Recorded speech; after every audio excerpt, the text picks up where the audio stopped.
On this Thursday, the 12th of May, 2022. My name is Philomena, and of course, it is a full house right here with Mollen, Kenyena, and Robert Kirabo. I'm just wanting to know, I would love to know, how was your week so far? Or how is your week so far, seeing that we are getting closer to the weekend? Well, I hope that is a question whose responses I'll be getting from you as Good Morning Uganda happens. Well, a lot has happened in these 4 days, and a lot is still happening. And just to probably take you through it before I probably also find out what my colleagues over here think about some of the things we are going to be discussing. And well, very many contradicting questions, very many disturbing responses and reactions from quite the public we've had over some of these topics. And well, before we get into it, probably just to find out, Mollen, good morning. Yes, a very good morning to you, Philomena, and I want to extend good morning to our family, that is Good Morning Uganda. Well, when you talk about so far how this week has been, yes, I say it's just one of those busy weeks. I don't see any other public holiday in May, so for me that's kind of busy. But I think it's all got to do with working hard and making sure that you'll get there, because the year is ending. Once we cross to May, it's just a few days before we get to June, and at that point you realize, okay, you're in the middle of the year, so it's just a few months left to achieve whatever you had set out to do at the beginning of the year. So that is where I'm at with it. I'm like, okay, how much have I covered so far? Well, indeed, that is a question that we're going to leave up to you to make sure you engage yourself, sit down, evaluate. But also, again, just to find out from you, Robert, a lot has been happening. For example, we had the Deputy Speaker of Parliament propose that maybe the police and prisons should be represented in Parliament. We already have the army represented, and this is quite a topic that has had very many people talking and ask very many questions whose responses we cannot exactly give. But what do you think about that, Robert?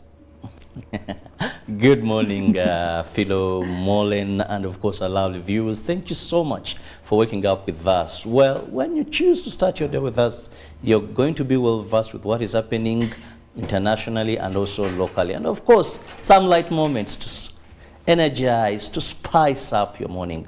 Now, Philo, I must say that the challenge you have in Uganda is sometimes you don't learn from what happens. Recently, the NRM, there was a conference that had NRM, I think, chairpersons of committees, and the chief whip was there.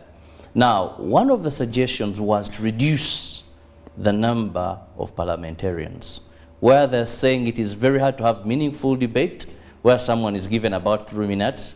Second, the huge parliament, many members never get an opportunity to speak. That is why you see a few attract the hand of the speaker or the deputy speaker, whoever is chairing the sitting. You have 10 UPDF representatives.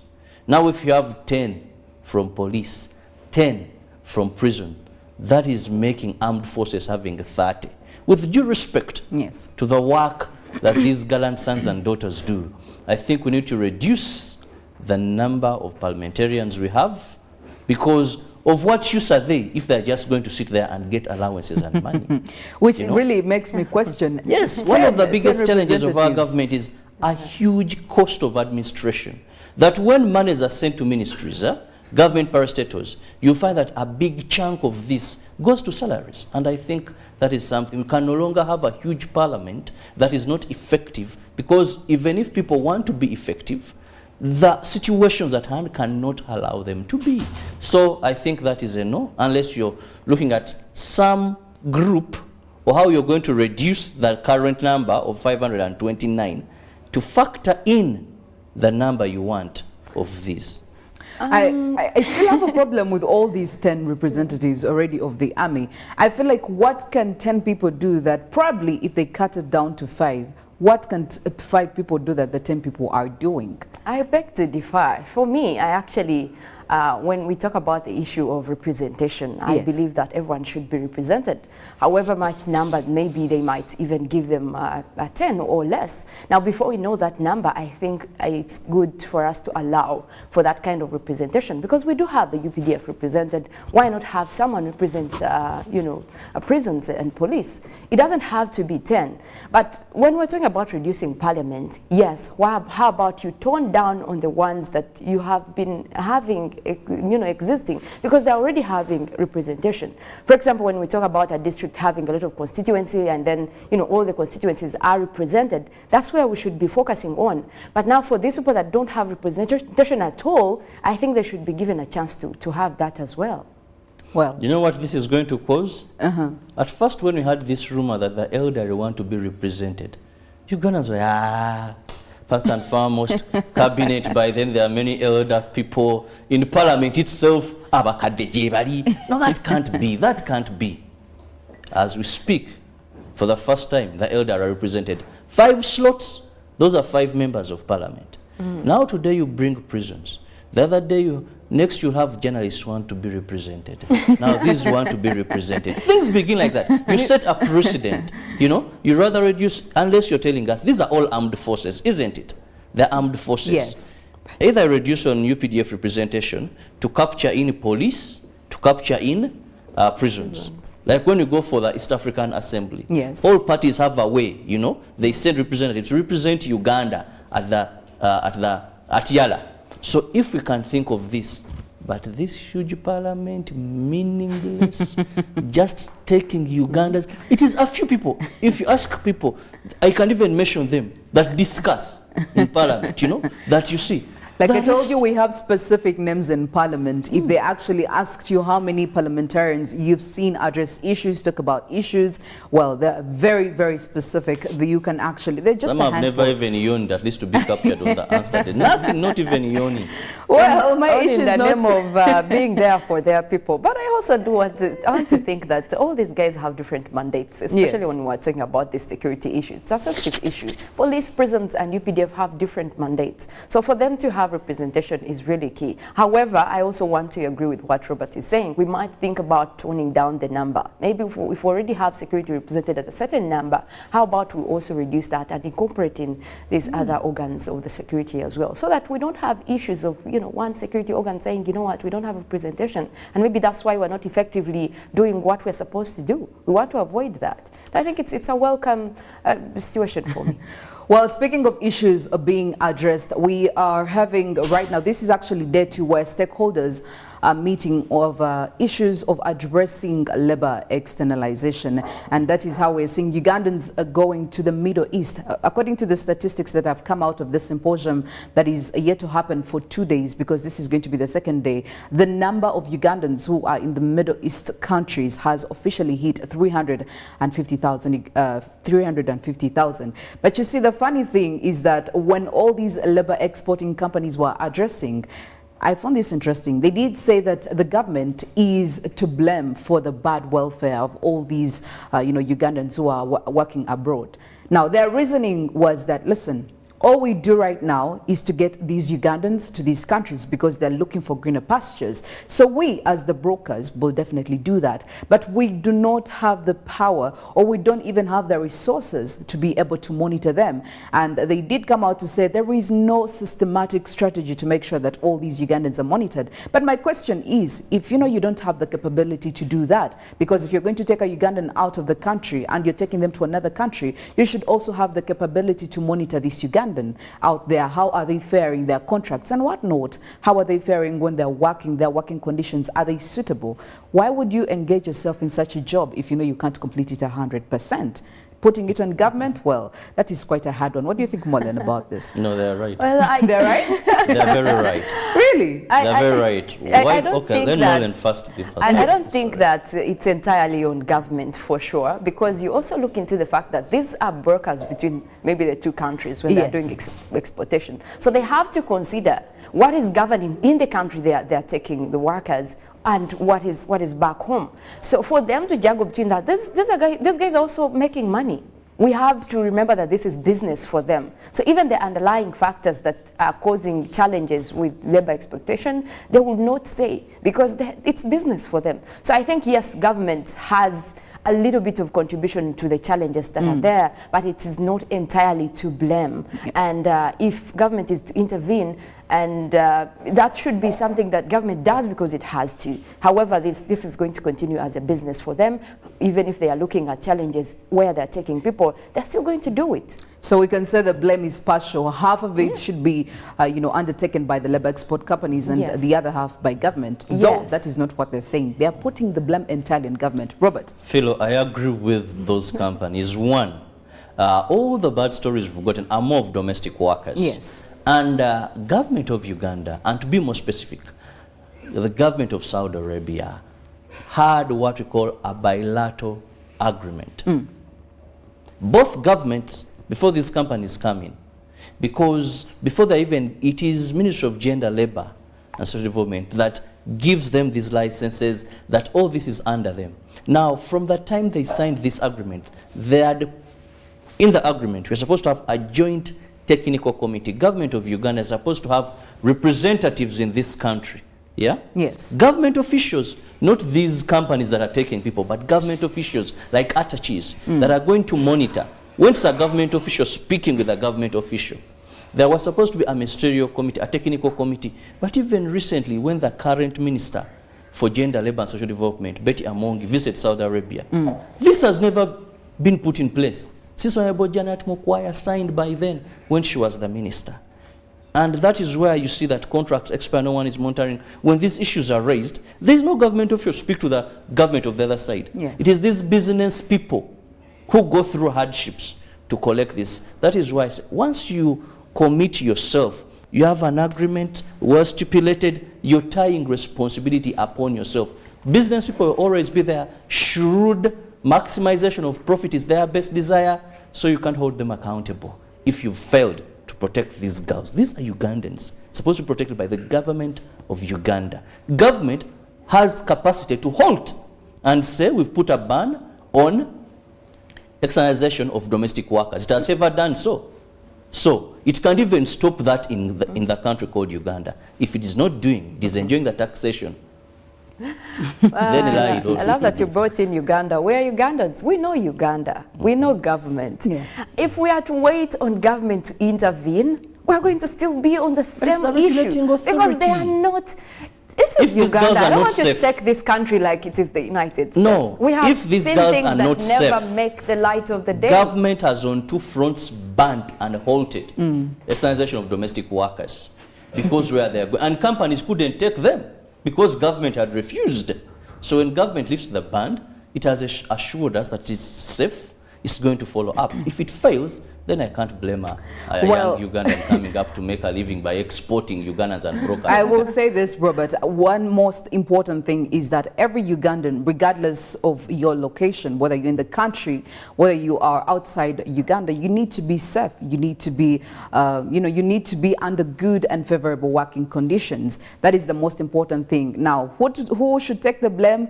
Clearly, this is quite a conversation or an argument that will never cease because everybody seems to be pushing the blame to the other party, but we are yet to figure that out as well. Well, more information, more news are still looming around here, but also it's very, very crucial for us to take you through some of the stories that did happen here and also outside Africa, and starting off with some of the stories back here at home.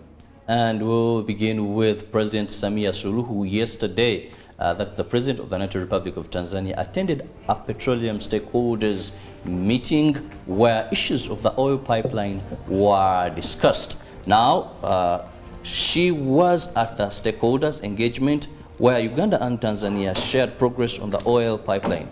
Uganda and Tanzania envisage to involve enterprises into the petroleum industry if barriers are removed.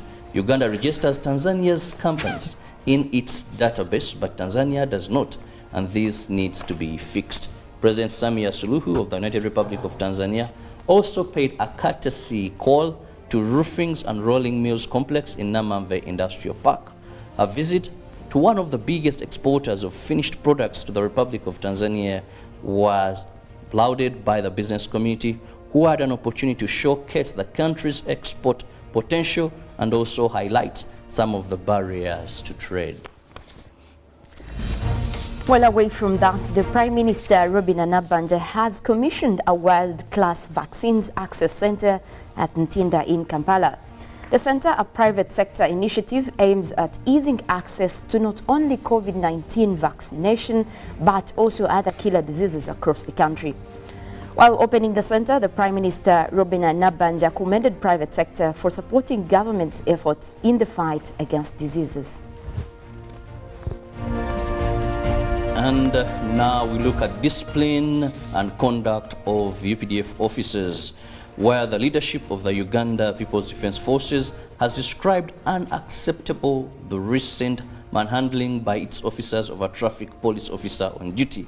Deputy Chief of Defense Forces, General Peter Elelu, who promised action, distanced the institution of UPDF from such errant individual officers' behavior. Elelu regretted the incident, echoed this on the floor of Parliament, where the Deputy Speaker, Thomas Tayewa, hinted on having police and prisons represented in Parliament.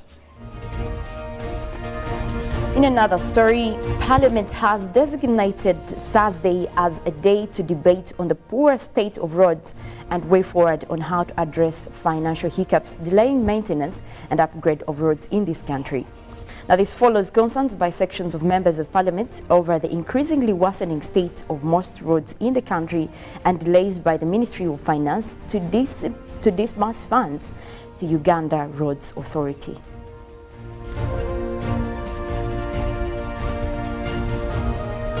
And in the international news, UK agrees mutual security deals with Finland and Sweden. The UK has agreed mutual security pacts with Sweden and Finland, agreeing to come to their aid should either nation come under attack. Now, UK Prime Minister Boris Johnson visited both countries to sign the deals amid debates about them joining NATO. The pacts also state that Finland and Sweden would assist the UK in a crisis. Mr. Johnson and Swedish Prime Minister Magdalena Andersson said cooperation was even more important given Russia's invasion of Ukraine. The second deal was announced in a joint press conference with Finnish President Sauli Niinisto. Mr. Johnson said the solemn declaration between the UK and Finland was reflective of the extreme difficulty of the times we are in. Asked if there would be British boots on the ground in Finland should a conflict break out, Mr. Johnson said military assistance would be offered, but that the nature of that assistance would depend upon the request of the other party. Mr. Johnson added the agreement would become the foundation of an intensification of our security and our defense relationship in other ways as well.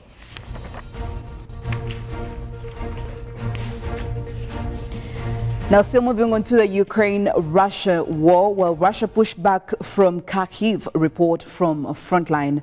Now, Ukraine says its forces have recaptured villages from Russian troops north and northeast of Kharkiv, pushing them back towards the border. The ongoing offensive could signal a shift in the war's momentum and jeopardize Russia's main advance further south. BBC correspondent Quentin Somerville and cameraman Darren Conway have been with Ukrainian forces as they advance. The village of Ruska Lozovo stands at the center of the town in Ukraine's response to Russian aggression. It was recently liberated in a coordinated effort led by senior military commanders. Ukrainian troops from Territorial Defense, the National Guard and the regular army are seeking to push the Russians back along the 32-kilometer front line. Now, in the Russian city of Belgorod, just across the border, troops have amassed for a likely counter-offensive. We drove north from the city of Kharkiv with Ukrainian forces. Now, Russian shells continue to hit the village with no power or water, little food and neither phone or internet. Its residents had been isolated from Ukraine's second largest city, just 8 kilometers south.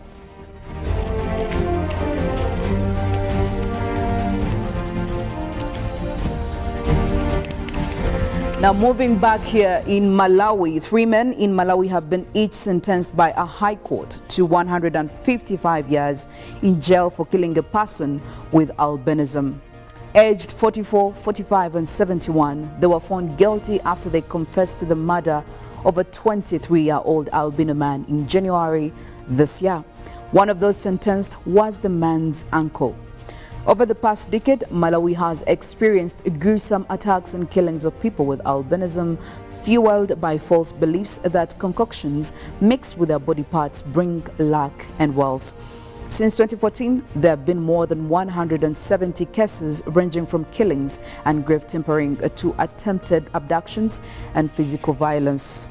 Earlier this month, a high court ruled on another albino murder case, finding a former Roman Catholic priest, a police officer, and a hospital clinician guilty of trading in body parts. The convictions were the first of prominent members of society linked to the attacks. That ruling and these long jail terms are a message from the justice system that such killings and violence will not be tolerated. Revealed is the carbon bombs said to trigger catastrophic climate breakdown. Now, the world's biggest fossil fuel firms are quietly planning scores of carbon bomb, oil and gas projects that would drive the climate past internationally agreed temperature limits with catastrophic global impacts, a Guardian investigation shows. Now, the exclusive data shows that these firms are in effect placing multi-billion-dollar bets against humanity, halting global heating. Now, their huge investments in new fossil fuel production could pay off only if countries fail to rapidly slash carbon emissions, which scientists say is vital. The oil and gas industry is extremely volatile but extraordinarily profitable, now particularly when prices are high, as they are at the present. ExxonMobil, Shell, BP and Chevron have made almost $2 trillion in profits in the past 3 decades. Now, while recent prices rises led to BP's loss to describe the company as a cash machine. The lure of corrosive payouts in the years to come appears to be irresistible to the oil companies. Now, despite the world's climate scientists stating in February that further delays in cutting fossil fuel use would mean missing out our last chance to secure a livable and sustainable future for all, as the UN Secretary General Antonio Guterres warned world leaders in April, our addiction to fossil fuel is killing us. The details of the projects being planned are not easily accessible, but an investigation published in The Guardian shows this.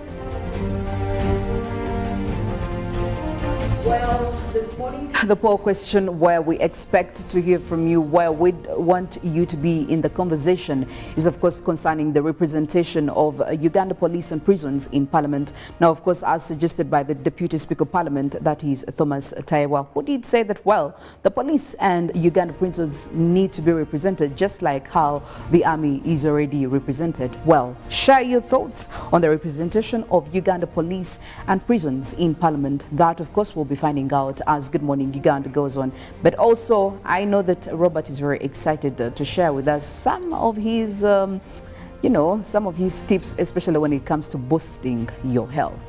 I'm an advocate of a quality population, not more of quantity but quality, and quality comes with health living.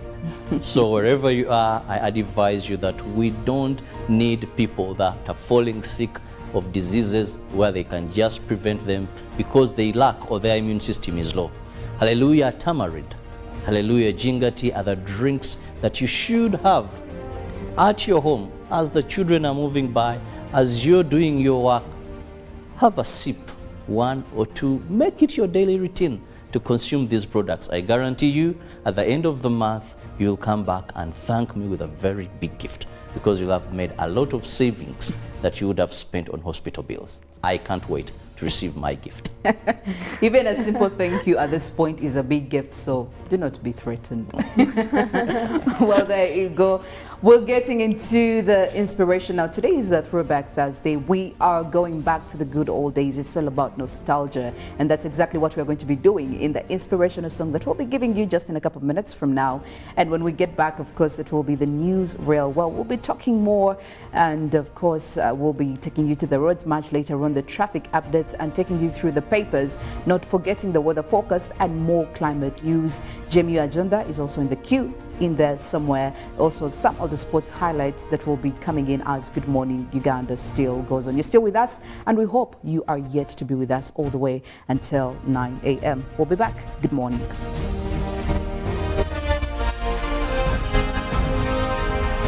Live from UBC Studios in Kampala, This is Good Morning Uganda.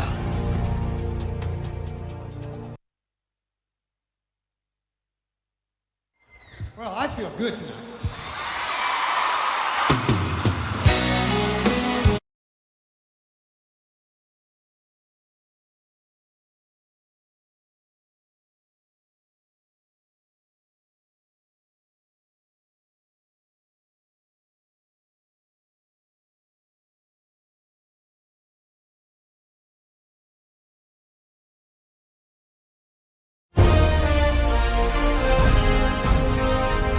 Live from UBC Studios in Kampala. This is Good Morning Uganda.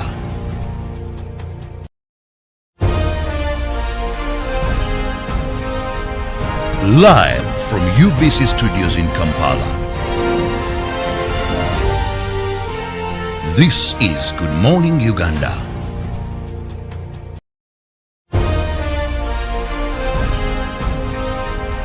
Live from UBC Studios in Kampala. This is Good Morning Uganda.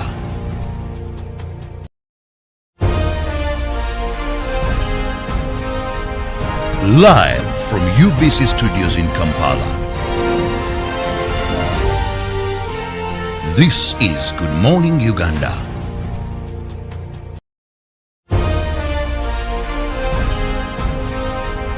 Live from UBC Studios in Kampala. This is Good Morning Uganda.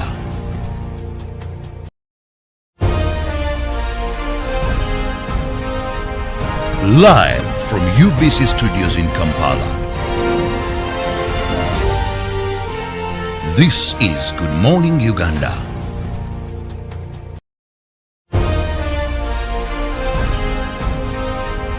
Live from UBC Studios in Kampala. This is Good Morning Uganda.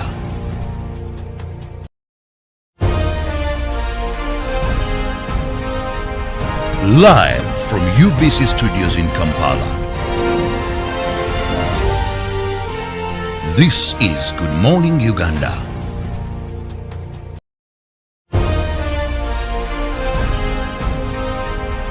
Live from UBC Studios in Kampala. This is Good Morning Uganda.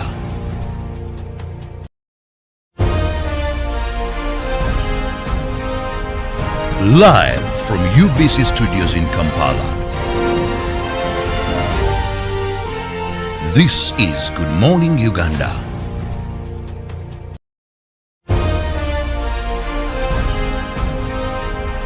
Live from UBC Studios in Kampala.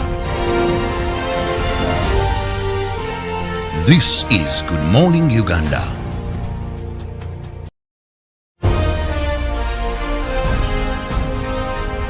Live from UBC Studios in Kampala. This is Good Morning Uganda.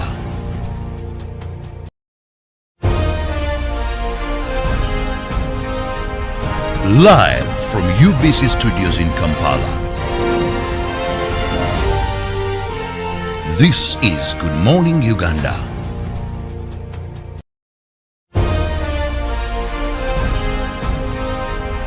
Live from UBC Studios in Kampala. This is Good Morning Uganda.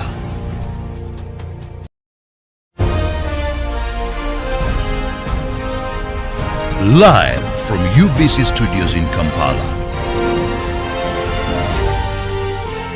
This is Good Morning Uganda.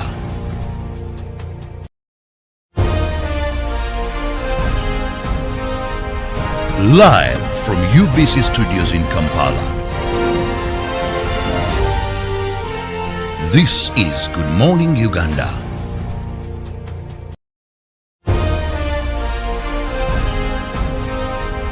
Live from UBC Studios in Kampala. This is Good Morning Uganda.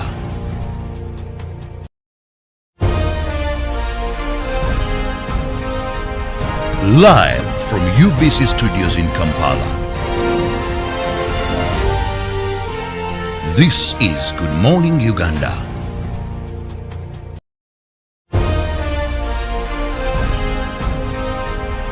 Live from UBC Studios in Kampala. This is Good Morning Uganda.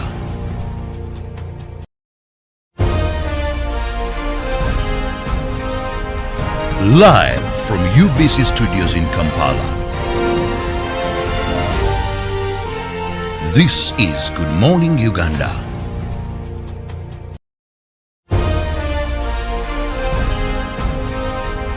Live from UBC Studios in Kampala. This is Good Morning Uganda.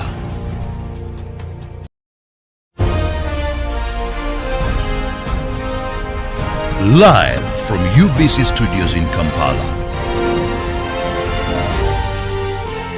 This is Good Morning Uganda.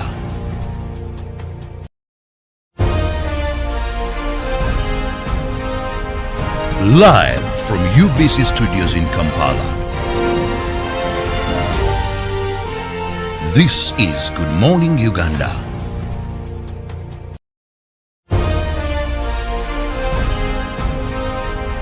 Live from UBC Studios in Kampala. This is Good Morning Uganda.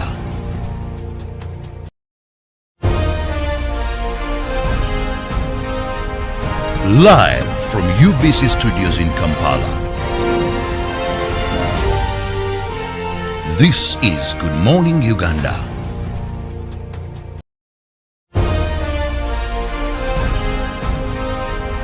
Live from UBC Studios in Kampala. This is Good Morning Uganda.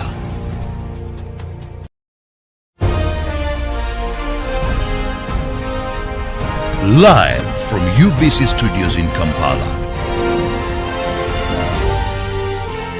This is Good Morning Uganda.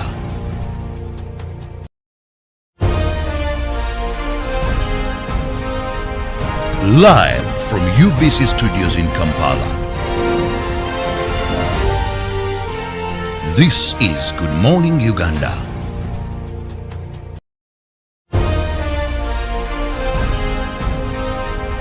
Live from UBC Studios in Kampala. This is Good Morning Uganda.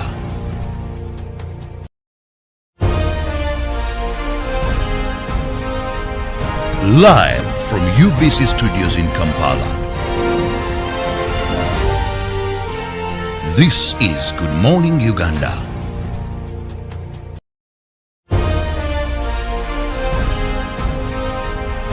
Live from UBC Studios in Kampala. This is Good Morning Uganda.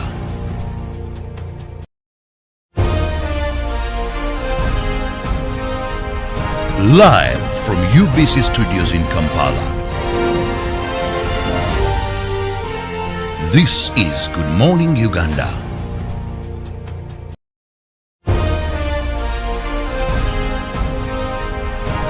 Live from UBC Studios in Kampala. This is Good Morning Uganda.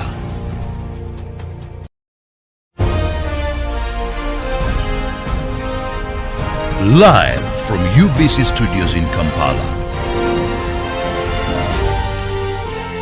This is Good Morning Uganda.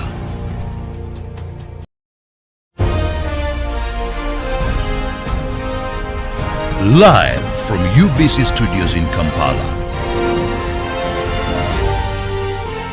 This is Good Morning Uganda.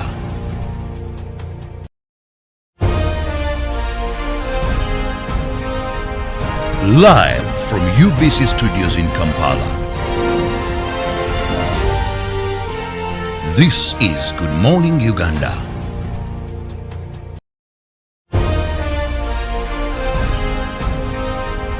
Live from UBC Studios in Kampala.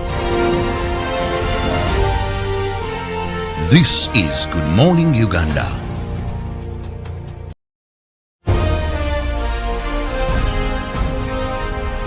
Live from UBC Studios in Kampala. This is Good Morning Uganda.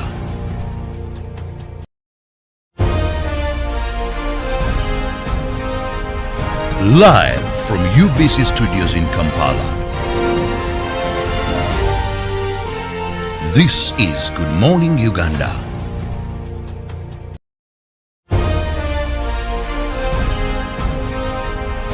Live from UBC Studios in Kampala. This is Good Morning Uganda.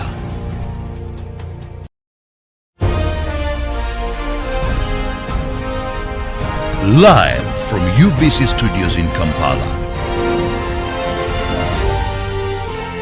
This is Good Morning Uganda.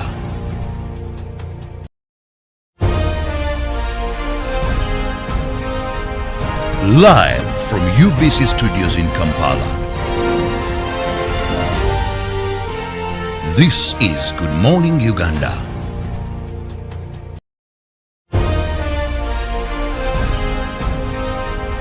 Live from UBC Studios in Kampala. This is Good Morning Uganda.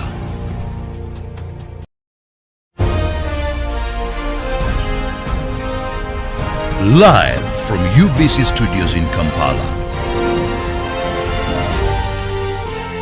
This is Good Morning Uganda.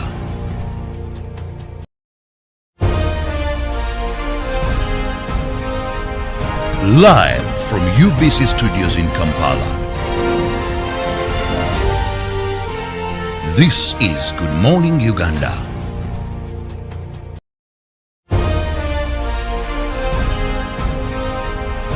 Live. So these breakthroughs in the field of health mean saving a life. Now, when you look at the vaccine access initiative, coming up and saying they're beginning with polio, then they will go to other vaccines. Actually, Dr. Cedric Akankwasije, that is the managing director, said they've even written, that is the Sinovac, so that they get clearance, they get the technology for technological transfer, knowledge and sharing, so that some of the vaccines that are being manufactured by Sinovac, one of the leading, by the way, yes, manufacturers of those vaccines, and better, they have made a lot of breakthroughs. So if they can pattern, share, maybe also get these rights and all that, to do the same in Uganda. This is a blessing. Vaccines are something that is very expensive. First, they take a long time, testing and all that. It is a very expensive venture to go into. Just remember when we had COVID-19, those big countries, their citizens were the priority. Yes. Remember one time, His Excellency, while addressing the nation on COVID-19, those addresses by then, he said, even if we have the money, yeah, we cannot purchase, because the countries that invested in this research are giving the drugs to their people, the vaccines to their people first. Uganda was declared free of polio. But these are vaccines now, some come as donations, in case you're not in good terms with some of these donor partners. Yes. Sometimes you hear we are pulling off aid, we are stopping aid, then sometimes you even have to give up your culture, your beliefs, because you need this money, you need these drugs. You become bootlickers. Yes, but when your people are healthy, you're making right decisions, you're not held at ransom, so you decide what is suitable for your people, because now you can depend on what is being made home to save lives. These polio vaccines we've been using. Yes. We purchase, a number are given to us under some so-and-so by World Health Program. Yes. So for me, I think this is a step in the right direction. I just hope it sees the light of day, because one time I got very excited, and I must say that I think that was in 2001 when His Excellency commissioned the Biological Drugs and Vaccine Facility in Matuga, Wachiso. Yes. I was watching news in my sitting room. I danced. said, yes, that is the way to go. I've not heard anything from there. I just pray and hope that something comes out of there. Which I got excitement. Remember the rat story? Yes. Expensive rats, genetically rats coming in. We are going to have a vaccine. You remember that? Yes. I danced. I said, finished. Uganda, you manufacture this. I'm praying for my country. But sometimes we need to see these things away from launching, away from breaking the news. One time our former speaker, Rebecca Gadaga, brought some American or somewhat professor, told us this is the man, COVID issue. COVID. What is? So we need to have these turn into reality, like we have the ARVs, like we've seen science breakthroughs in conjoined twins and many other fields. Now, I love the fact that you also talk about bringing all these launches and all these projects into implementation. Now, they've given themselves a period of 6 months to actually see that they do all this. And according still to the people behind this, they say that they want to do certain inspections. Of course, they are awaiting World Health Organization inspection and very many other bodies that ought to give us the go-ahead, the green light for us to go through with this. But now, still getting back to the implementation, Robert, the Health Ministry, Dr. Ruth Acheng, said, listen, we can only have the first vaccine manufactured here in Uganda if the technology transfer is right here in Uganda and it is efficient.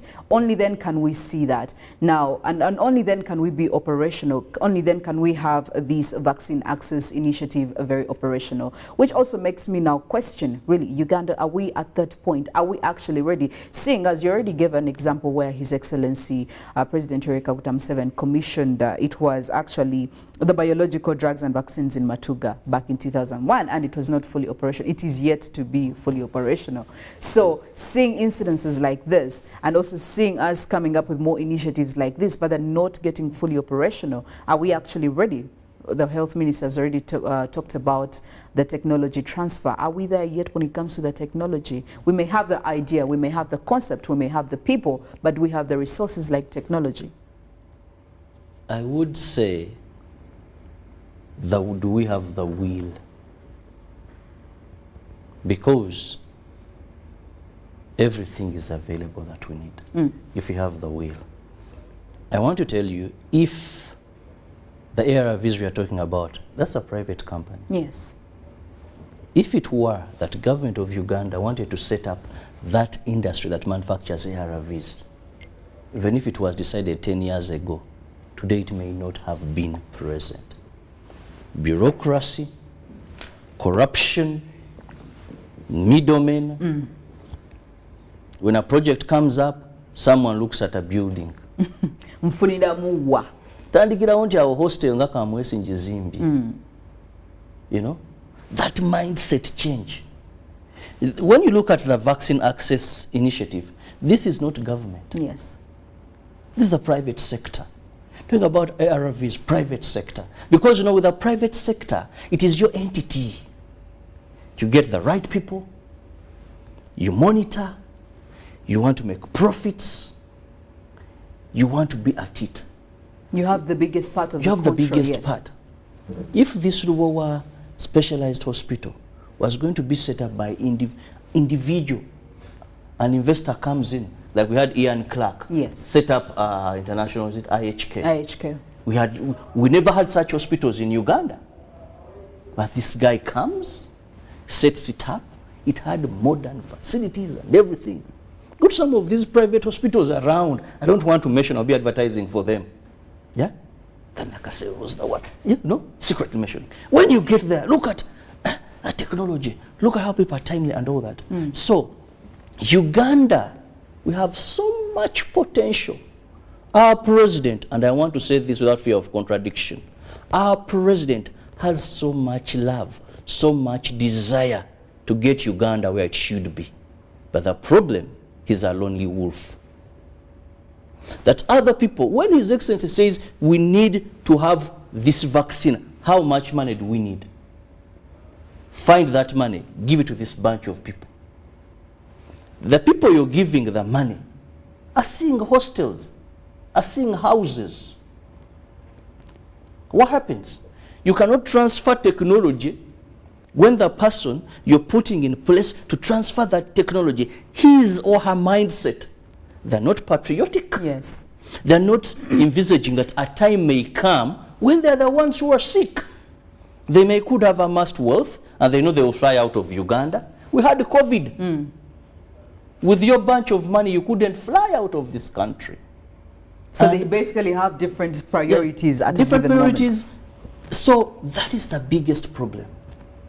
That there is nothing, these major breakthroughs we are talking about. You remember one time, I think they were conjoined twins who were separated. It was in Soroti. This doctor that received a Heroes Award said, no, we can't do this here. We can't do this here. In this hospital, we can't do it now. He led a team of few doctors and a successful operation. So we need the cadres. I'm not talking about cadres that wear yellow shirts and no. We need people that are visionary like His Excellency, that want to see Uganda like India in terms of medicine. We can find the resources. For the time I've followed the parliament committees, I've been able to learn that Uganda has money. I've been able to learn that Uganda can get somewhere. Look at today, they questioned this amount of money. I saw Honorable Peter Ogwang, State Minister for Economic Monitoring. A borehole that is supposed to be in this village, where government spent about 8 million. It is not there, nothing. Then they take a minister to another village where they have repaired a borehole. Yes. When the man checks, the borehole is supposed to inspect, it is not there. With research, it could be very hard. Even if Honorable Minister General Thatchen talks of technical whatever, we shall have the monies given. And remember, these medical research or outbreak are very expensive. Yes. Sometimes they don't lack the brains. No, we actually have the brains. We have the scientists. What happens is, how are we going to fund these researchers? And sometimes we don't even lack the monies. The monies are available, but we lack men and women of integrity. That is one. Second, we lack laws that hold them accountable. Then finally, we lack incidents where we've seen impunitive measures being done. Recently, we were all excited. State House and corruption, was it State House Health Monitoring Unit? Yes. Remember the Molago Hospital saga? Yes. Said a big fish, big fish. But Philo, you can give birth to a child today and she begins pre-primary, when that is a case we still discuss about in the media. So somehow the cases get midway and then they're not handed to full completion. Their accountability is not actually given, even when it is asked for. Their worth is gotten there. So this is the biggest hindrance. Countries like India, countries like China, countries like Singapore, that today have made these major breakthroughs.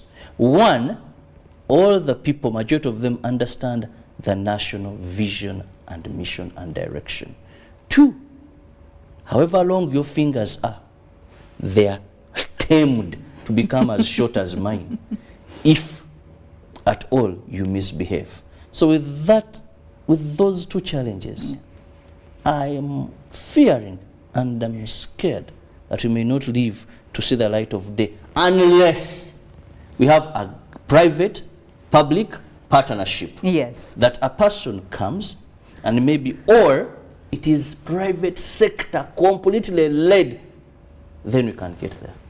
Well, just to remind you of the bold question this morning, share your thoughts on the representation of Uganda prisons and police in Parliament. We need to hear from you, and we'll see how we can go about this. We are discussing the Vaccine Access Initiative that was recently launched, and they've given themselves a time period of about 6 months for them to start operating fully and to have, probably lucky for us, our very first vaccine manufactured here in Uganda. Now, we know that this has a lot of pros, and of course sometimes it has its own cons, but again we know that there are challenges, there are hindrances to it. Now, Robert, you did talk about integrity and accountability, corruption and all that, but again, how do we deal with this? Because this is just not even in the health ministry. We have seen this in very many other sectors. Money may be there, the brain power may be there, but the people who are given this responsibility, the stakeholders, you know, the people who are party to this, squander this money or probably have different priorities, as different from what probably the government has or even His Excellency Yoweri Kaguta Museveni. But what would be the ideal way to handle this? I mean, look at our legal framework. Does it somewhere incorporate these people? What should be done? How can we tighten it up? Because we are going to keep losing out on all these very strategic and very innovative ways of putting Uganda up on the radar. I mean, if we continue like this. So how can we tackle these? Because it's become a continuous problem from one sector to another. His Excellency Yoweri Kaguta Museveni, I think this is the time now to identify promising scientists. Fund them, even if it is to increase the State House budget.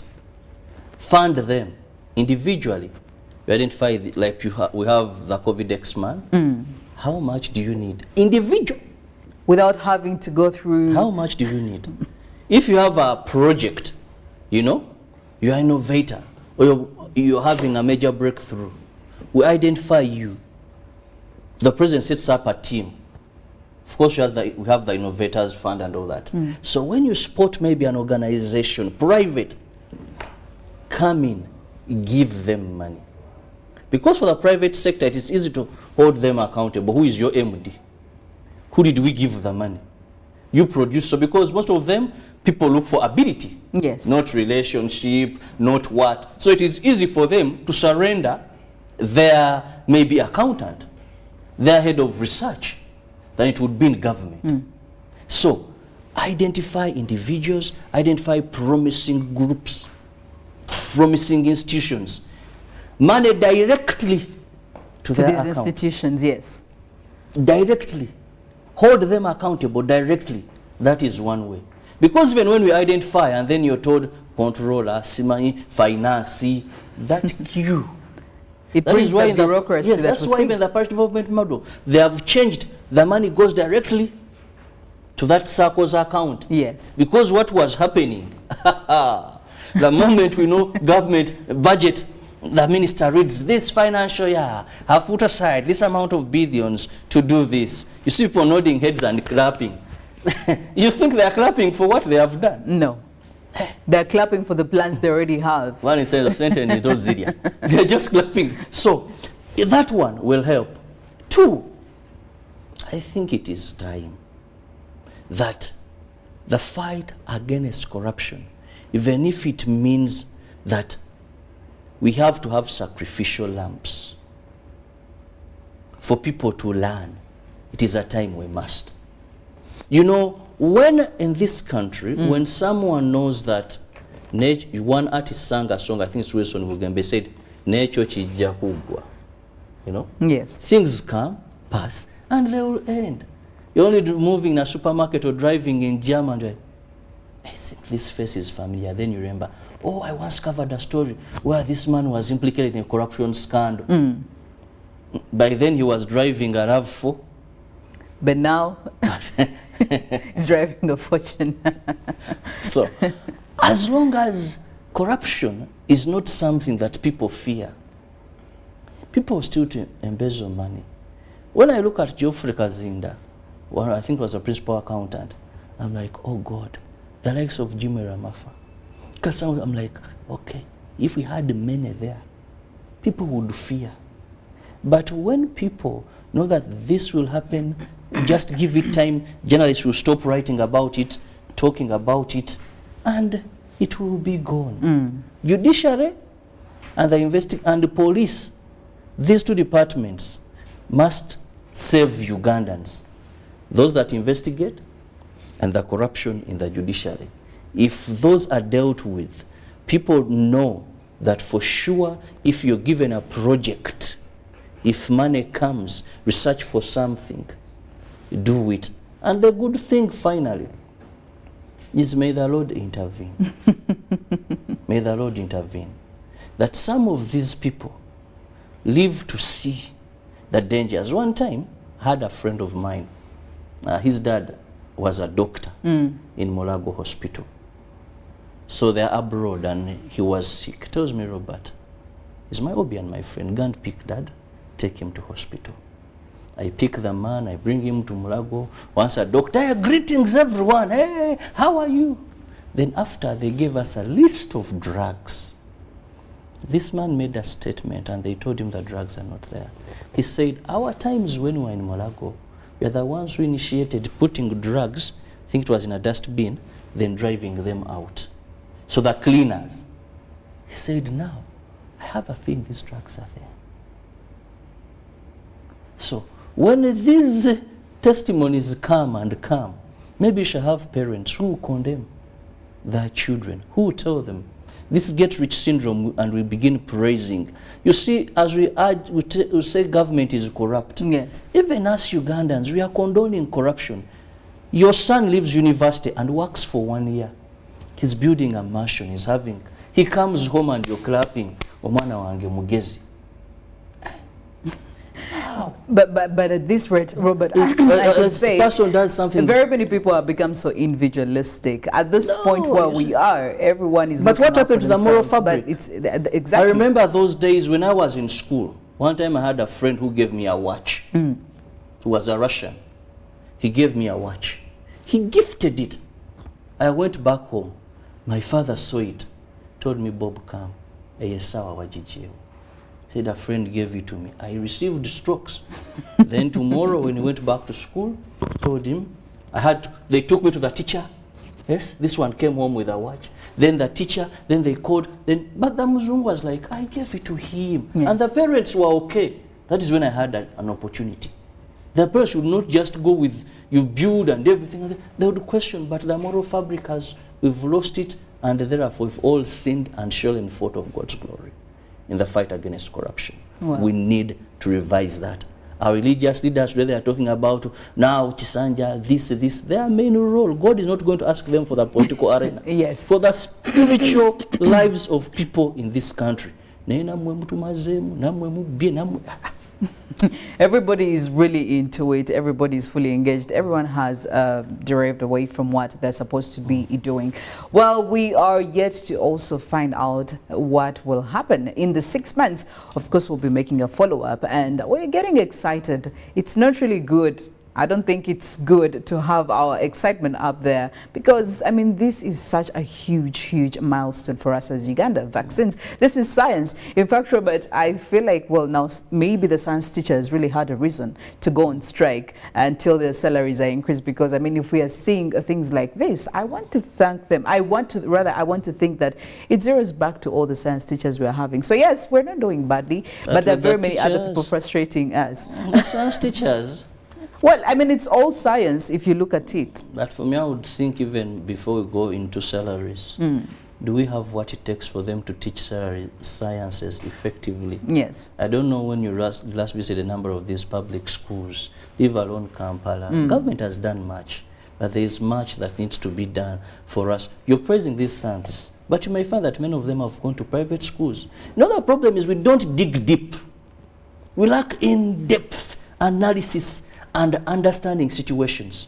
Today we are saying science teachers, but if you look at these scientists we are praising today, okay, for the last 10 years, yeah, that have finished school for the last 10 years, you may find that 99% of them have gone to private schools, not public schools, because public schools may have challenges, apparatuses are not there.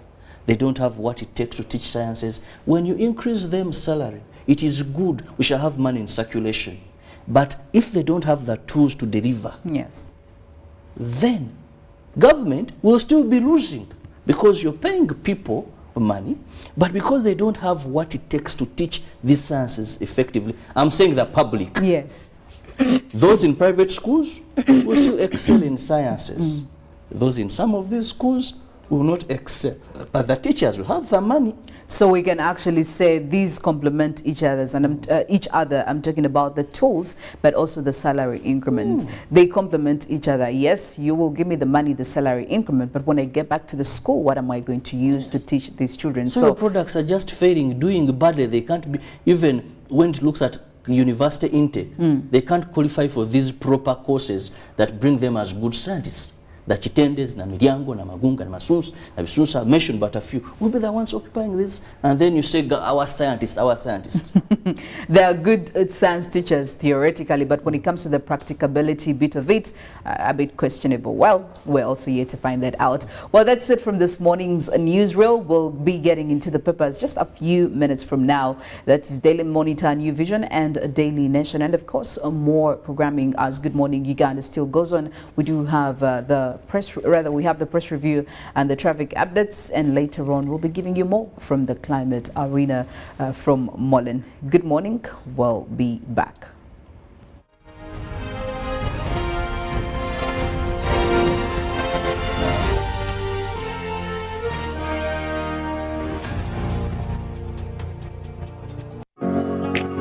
It's no secret that ICT makes learning easy. The strides made in our field couldn't be possible without it.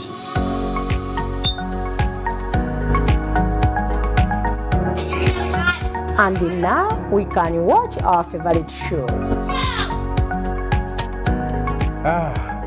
My radio is my best friend.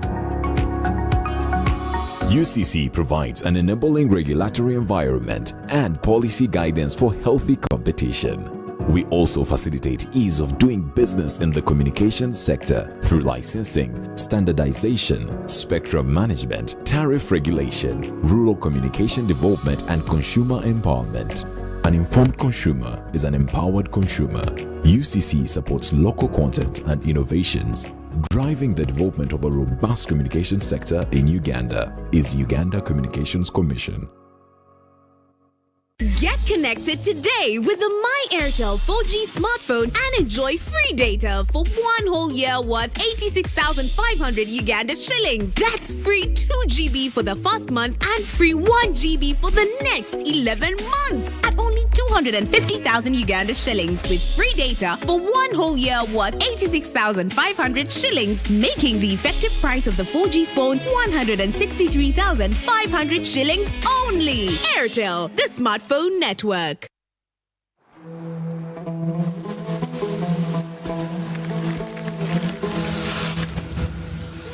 A World Cup in the desert? The first one in the Middle East. The first to be held at the end of the year? That's crazy.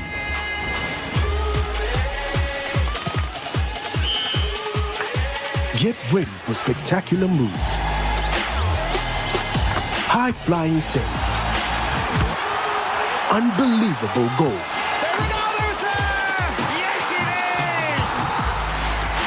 Out of this world celebrations. Would you believe it?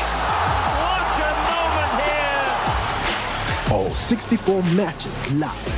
That's over 5,000 action-packed minutes of the FIFA 2022 World Cup Qatar.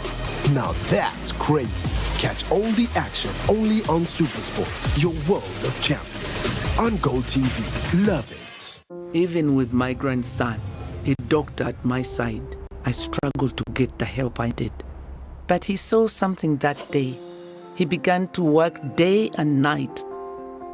He wouldn't quit, even when people said no. He wouldn't stop fighting. He knew something had to change, and his vision was bigger than anyone could imagine. He made it possible to receive quality medical services anywhere in Uganda by simply using a phone. This is a story of a regular Ugandan just like you, who harnessed the power of technology to provide a solution for us. How about you tell us your story? UG needs more of you. To share your story, visit airtel.co.ug/UG needs more of you or call or SMS 162. Airtel, the smartphone network.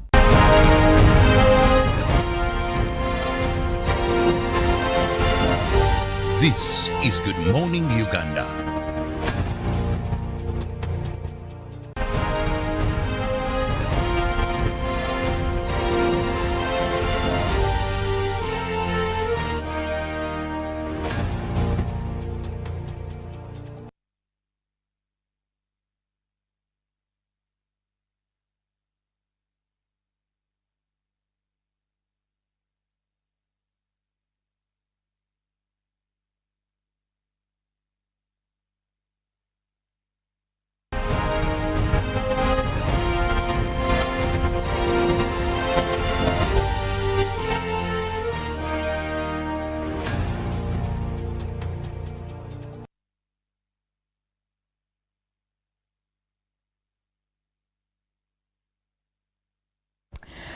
Well, in the press review this morning in the Daily Monitor, the big headline, NSSF savers won't get house loans. And still, that is, of course, in the legal where they say a clause in the NSSF Act locks out millions of potential beneficiaries of the house mortgage regulation that Finance Minister Matia Kasaija was launching. That was on Tuesday.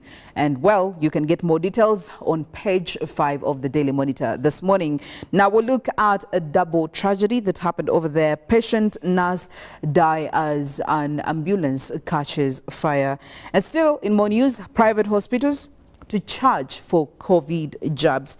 And the story is on page 3. Still in more news, an Al Jazeera journalist was shot dead in line of duty. Of course, still looking at science teachers, government clashing over pay rise. And again, we'll look at couples in today's Daily Monitor. I met my wife at a camp I was forced to attend. Now that you don't really want to miss, grab yourself this Daily Monitor today and catch up on the story. And moving on to the second page, researchers detect drug-resistant HIV, and still a whole story on the Al Jazeera journalist who was shot dead during Israel's West Bank raid. Now taking you back in time, Museveni appoints Saleh as army chief. Now this was today back in 1989. You want to catch up on that. And still today in history, Florence Nightingale is born. Who is she? What did she do? Why are we talking about her? More reason for you to get this paper and get this entire story in detail. But also taking a look at what did happen in the New Vision this morning. Vision this morning will lead off with a story on the NRM special, a 16-page manifesto review. Now, if you were missing out on what the NRM did put across or promised to put across, it's time for you to review the manifesto. MPs order arrest of suspended lands officials. Well, that is also right there. Get more details. That is on page 7 of the New Vision for this morning. President Museveni finally signs the revised bill. Which bill are we talking about? That is with the succession law, what it means to families. Now there is more to that story, of course, on page 3 of the New Vision for this morning. You can get yourself a copy and get details of what that could mean to you as well. Now they give you a big picture right there of President Suluhu, who was Ugandan investors. Well, that was yesterday when she was at a tour at the Roofings Group of companies. That is also, she's posing right there with the third deputy prime minister, that is Minister Rukia Nakadama, who was also taking her through right there. Now there's more to that story. That is on page 4 of the New Vision for this morning. Museveni speaks out, our interest is nuclear energy, not weapons. And there is a full story on page 5 of the New Vision. Get yourself a copy and you can get into most of those really details. With the roads, Ugandans losing shillings 140 million daily. That is, taxpayers are losing money following failure by the Uganda National Roads Authority. Well, that's an interesting story that everyone should be looking into for this morning. Now on page 2 of the New Vision this morning, they also give you a picture right there of the annual agriculture awards. As you know, New Vision was recognizing some of the inspirational figures in agriculture.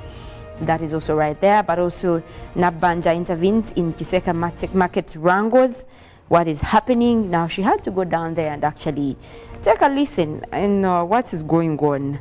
If you can see her downtown right there, the picture is also shown in the New Vision for this morning. Well, today in history, May 12th of 1970, corrupt bill tabled in National Assembly. Well, there's more to that, how much money was agreed on, and well, jail terms, that is also right there.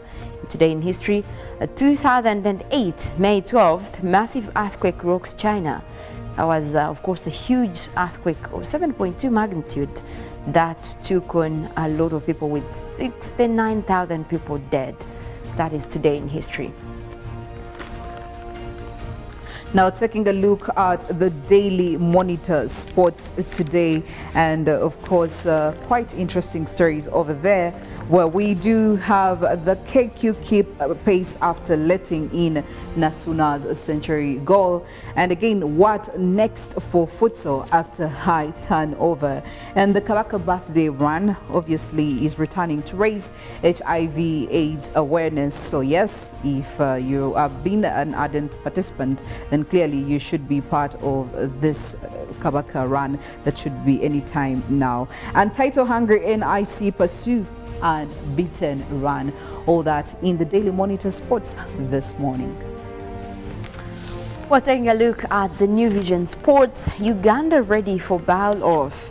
Well, as the Uganda Cricket Association was also with the sports minister, that is Minister Uboa, launching the tournament. Well, I guess they are actually ready.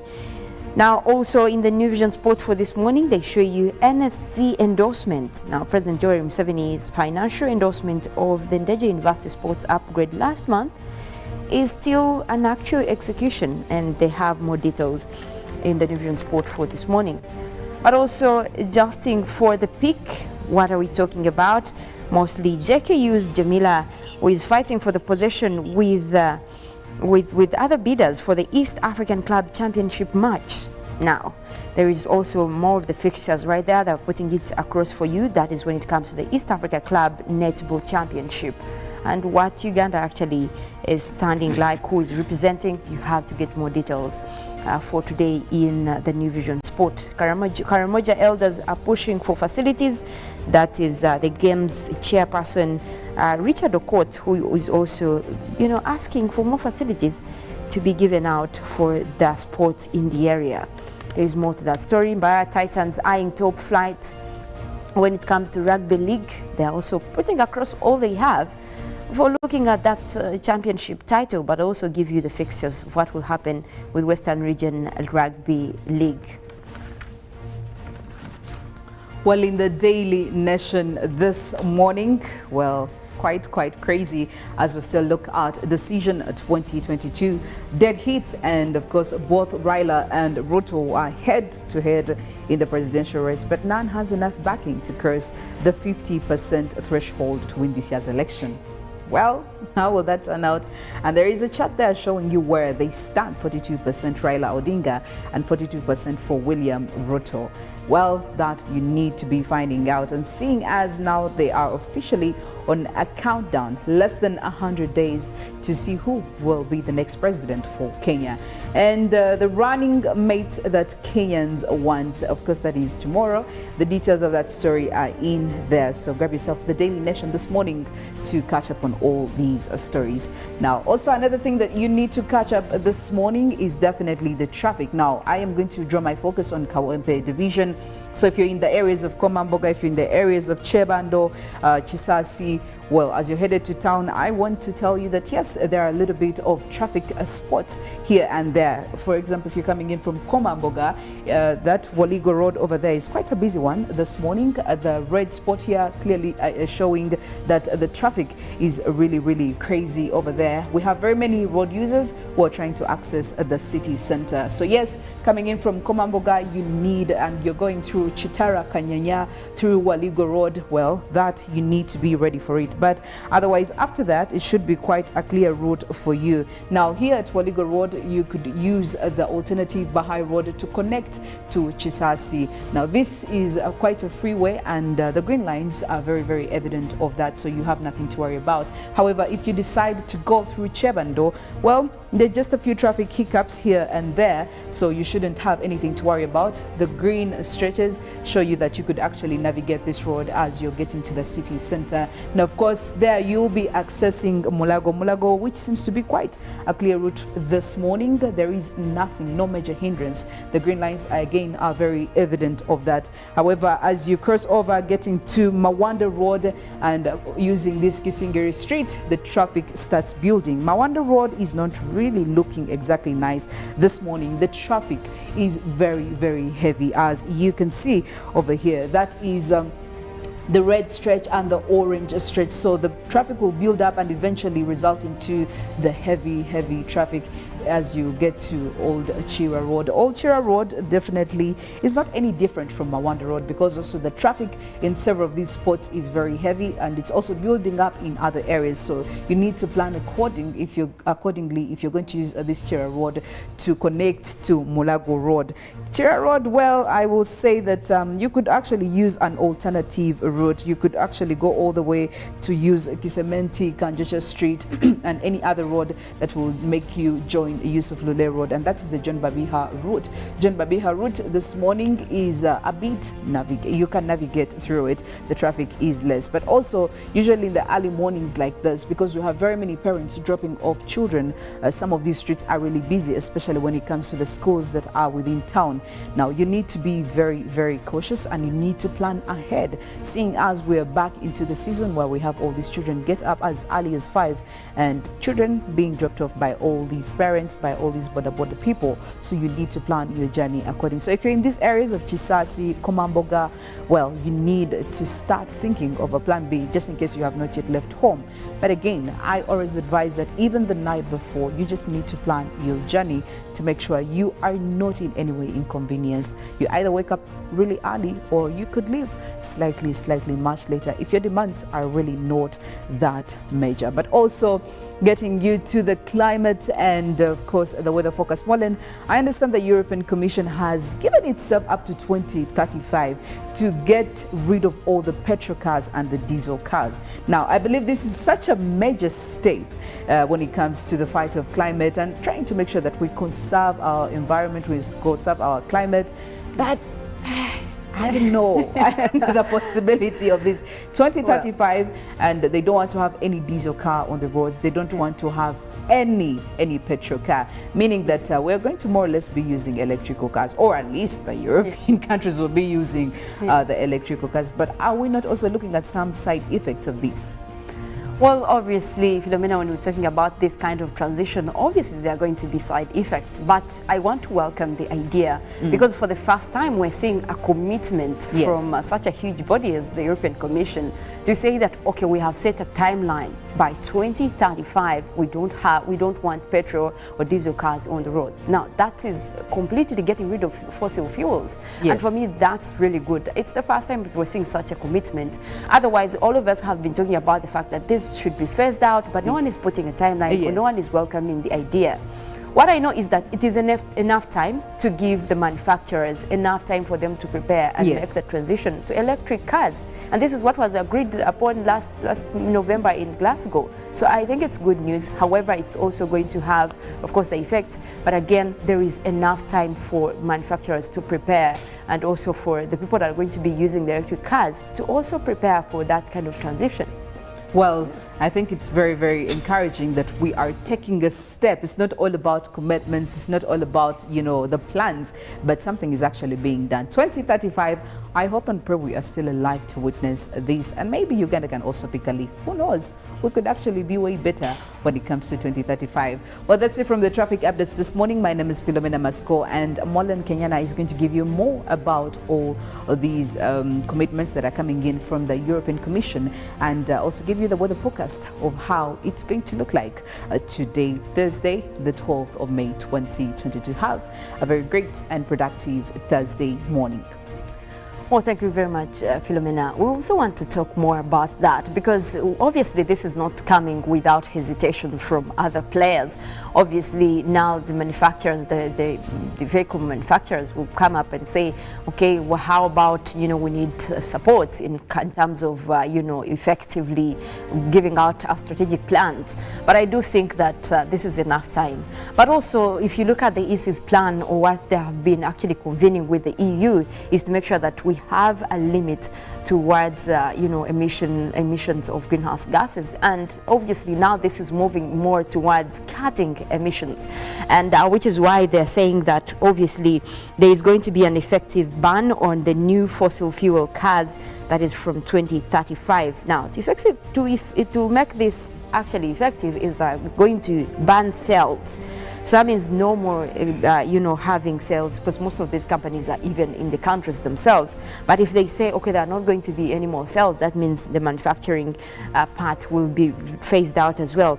But all these are proposals for tougher targets to cut emissions from the cars, that is carbon dioxide emissions per se, within this decade. Now that means that while they make this transition also, they are going to be reducing on their emission cuts, because we do know that Europe and most of these developed countries have had a major contribution when it comes to greenhouse gas emissions into the atmosphere. These are big emitters. So when we see such commitments, I say it is good news, because even most of us that are getting the effects of climate change, or most of us that are vulnerable, are contributing less or even none towards the climate crisis that we have right now. So I say this is something good that we do hope it comes effective. And I know that setting such a timeline with quite a sizable amount of time will make sure that it comes in play effectively.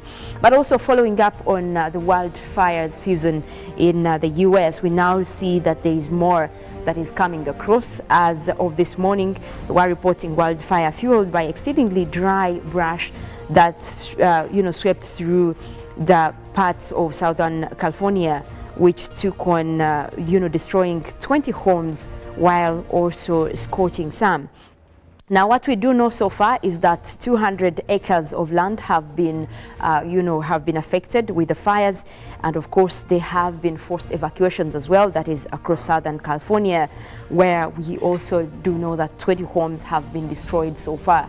And the report is coming in while they're also still dealing with more wildfires in New Mexico. So that means that all authorities are already on alert, but more of this is actually becoming rampant, because at this time of the year, even when it is a fire season, much of it has been fueled with the fact that there has been an ongoing drought over the area, and now we're seeing California also coming in play to have more of these fires. Now evacuations are being done, but obviously property is being lost, and all because of this drought that actually fueled more into the wildfires across the area. Now, we do know that so far, at least New Mexico has had the biggest extent of being affected by the wildfires for this season. But now also officials from California are saying that this could actually go on, because they are trying to contain the fires, but so far there are no reports indicating of how much percentage they have gone when it comes to containing the fires. All these are really extreme events that are coming in as a result of what is happening in our skies when it comes to weather and climate. But also back home here, last evening we did have most of the rains across most areas within the country, especially across the southern sector.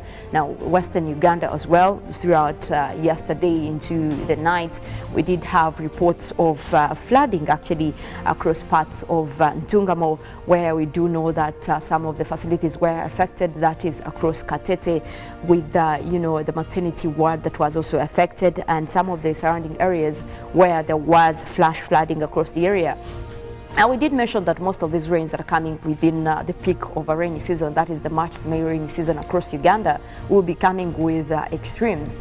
But also we have seen that Western Uganda has been worst affected, because yesterday we were also getting reports of some of a hailstorm that did hit parts of Katerera, that is in Rubirizi district.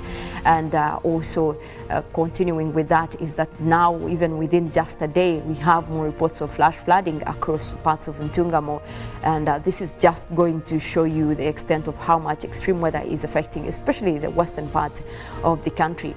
Now, at the same time, we do see that at least there has been a reduction in wet weather activities across the northern parts of the country, as well as eastern Uganda. And tapping from a satellite this morning, we have a low pressure system that is forming over the Indian Ocean, and this is the system that has been contributing to reduced wet weather activities across the country.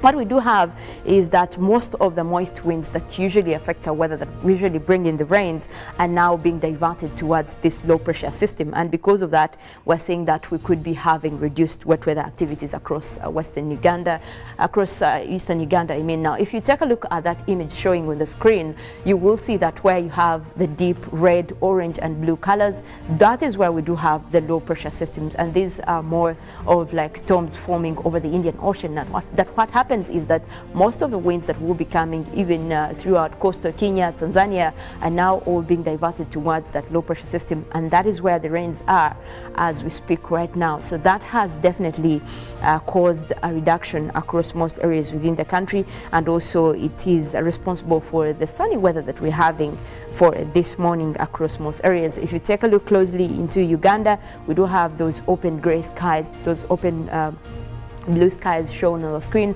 That is indicative of the sunny morning that we have across parts of northern Uganda, Gulu, Arua, across the Karamoja region, Lira, Kitgum, across the Choga region as well, eastern Uganda, across Soroti, Amuria, also all the way up to Tororo, Jinja, having quite a sunny morning over there, and it looks like we could continue with that for as long as we still have those low pressure systems developing over the Indian Ocean. However, the western parts of the country is still having local effect benefit. That means that they do have some kind of advection from the Congo forest. Those are the winds that come through the Congo forest coming towards the country. Even when you see this system that is moving, it is kind of moving from the west towards much of Uganda. So that is where we're having the rains that are affecting western Uganda as we speak, because even right now we do have mostly cloudy weather going on, and we could be looking at more rains developing later as the day progresses. But we'll go ahead and take a look into the forecast for this morning and see which areas are expected to have a little bit of rains, and also when it comes to the numbers in temperatures. We do know that we might be dealing with mostly sunny conditions for much of the country, but we also have those rains in the forecast for different areas. We start off with the western part of Lake Victoria. That is where we do have Masaka, Kalisizo, Zimbabwe, Rakai. We're forecasting isolated showers, and that will be starting off with pleasant 26 degrees centigrade. We already have clouds developing over there, so obviously that will be bringing in rains even later in the afternoon. That might cross over. Now the eastern part of Central, where we do have Ruwero, Wobulenzi, Bururi, Nakaseke. We do have Nakasongola in that category as well. That will be mostly dominated with a mix of clouds and sunshine for this morning, starting off with quite a hot 28 degrees centigrade. But then again later we might be looking at some rains coming through later in the evening. Now across eastern Uganda, Soroti, Katakuya, Moria, Kumi, like we saw from the satellite, this is already having sunny weather, and that will be continuing into the rest of your morning, starting off with a hot 28 as well. We do expect that sun to cross over into the afternoon, so most likely this is going to be quite hot throughout the day, and temperatures will be going up to the lower 30s. That is across eastern Uganda. We look into the eastern side of Lake Victoria, where we have Tororo, Busia, Iganga and Jinja. We're forecasting intervals of sunny and cloudy conditions.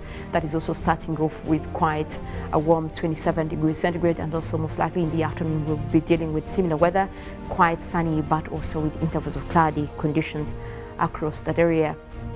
Southwestern Uganda, where we have Mbarara, Ibanda, Bushenyi, Rubirizi, we are forecasting sunny intervals. That is a mix of clouds and sunshine with a pleasant 26 degrees centigrade, but also that area is expected to develop rainy conditions later in the afternoon, so you have to be expecting that even when we're starting off with quite a sunny morning.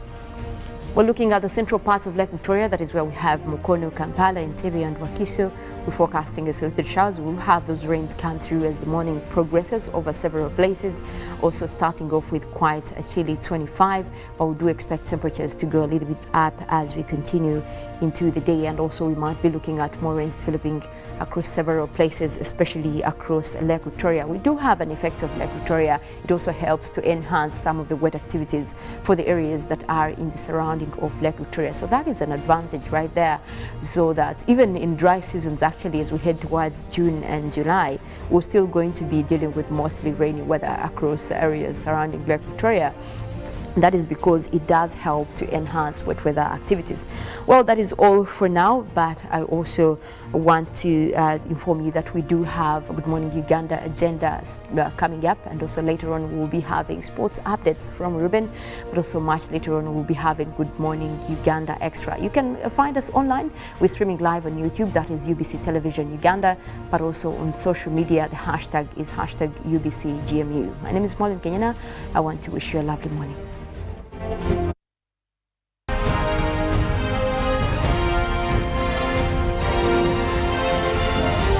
This is Good Morning Uganda. Topic of the day on UBC.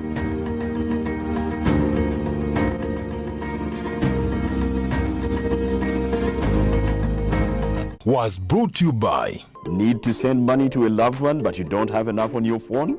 Get away with MTN Momo Advance. Momo Advance tops up your Momo to complete your transactions. Dial *165*5*3# to apply. MTN Momo Advance is always available when you need it. It's no secret that ICT makes learning easy.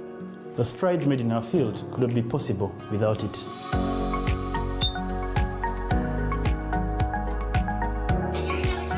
And now we can watch our favorite shows. My radio is my best friend. UCC provides an enabling regulatory environment and policy guidance for healthy competition.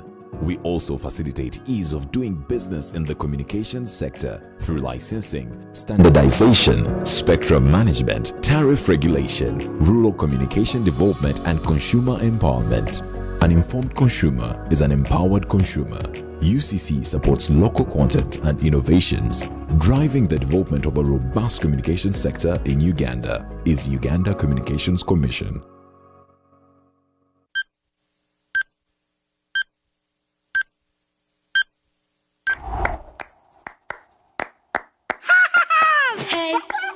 It's time to play. Let's go! We're glad you came.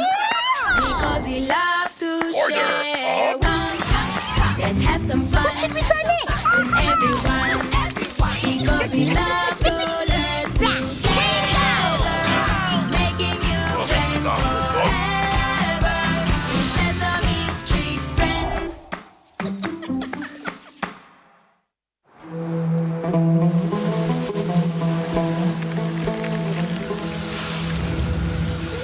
A World Cup in the desert? The first one in the Middle East. The first to be held at the end of the year? That's crazy.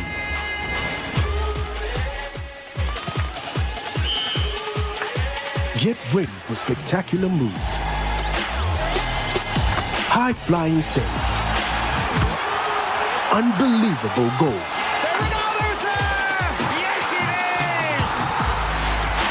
Out of this world celebration. Would you believe it? What a moment here! All 64 matches live. That's over 5,000 action-packed minutes of the FIFA 2022 World Cup Qatar. Now that's crazy. Catch all the action only on Supersport, your world of champions. On Go TV. Love it. Get connected today with the My Airtel 4G smartphone and enjoy free data for 1 whole year worth 86,500 Uganda shillings. That's free 2 GB for the first month and free 1 GB for the next 11 months at only 250,000 Uganda shillings with free data for 1 whole year worth 86,500 shillings, making the effective price of the 4G phone 163,500 shillings only. Airtel, the smartphone network. When you talk about our motherland Uganda, the Pearl of Africa, you cannot fail to smile because of the smile that fills the faces of the citizens. Our nice good weather and nature that sustains us all, that enables us all to continue each in their own way because we are all different even according to each individual's work. But what joins us to become one person is the sweetness from the flavored drink Alleluia Jingati drink and Alleluia Tamarind drink. The flavor that quenches your thirst while at the same time treating and healing your body because it is 100% natural. Enjoy the drink that has got the tamarind juice in it. Made by Alleluia Reflexology, Healthy Solutions and Nutritional Research Center Limited. Get yourself a bottle of Alleluia from all shops around.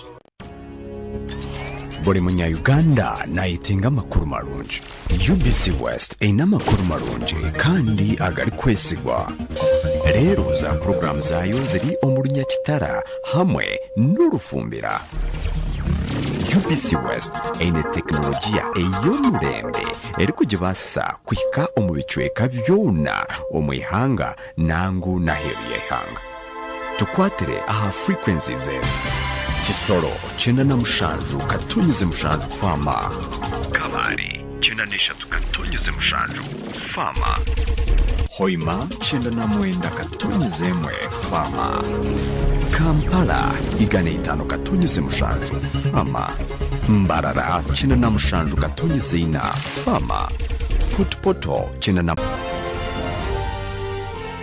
This is Good Morning Uganda.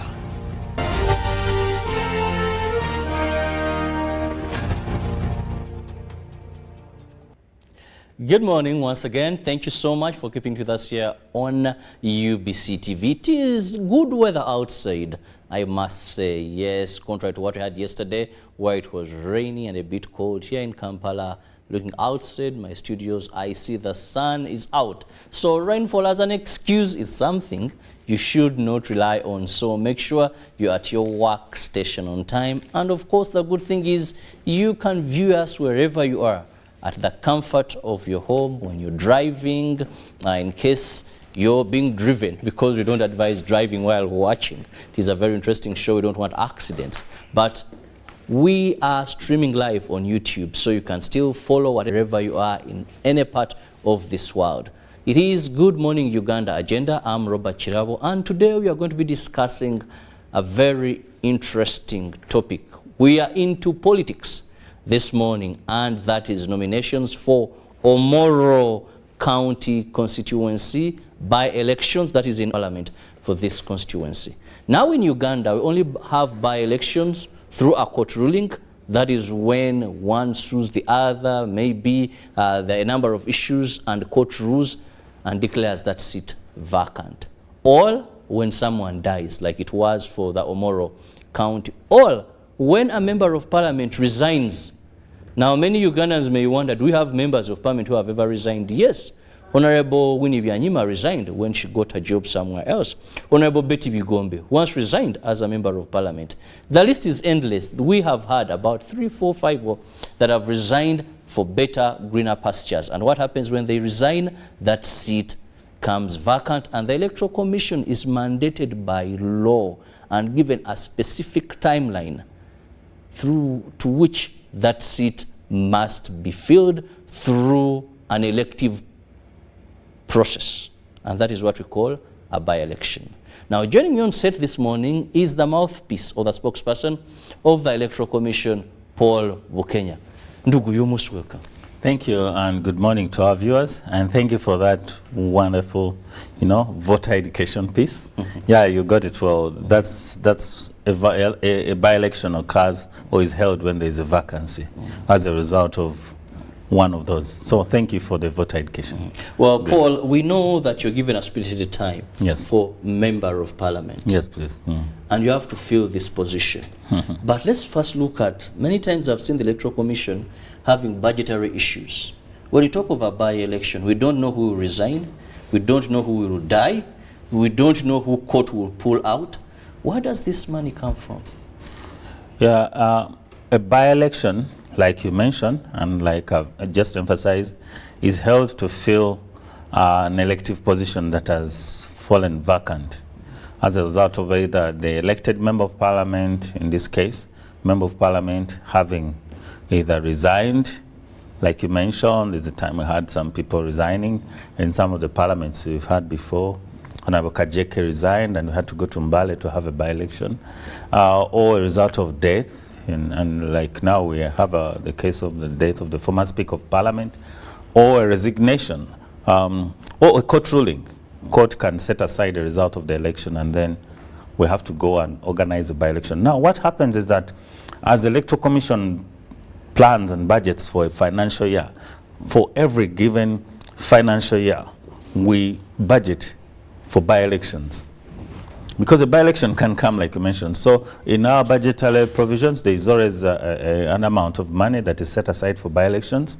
And we are given that money by government. The Ministry of Finance provides that money. And when a by-election occurs, we use that money to organize and conduct that by-election, either at parliamentary level or local government council. And if there are no by-elections in a given financial year, that money, of course, is not used. It is returned because it was for by-elections.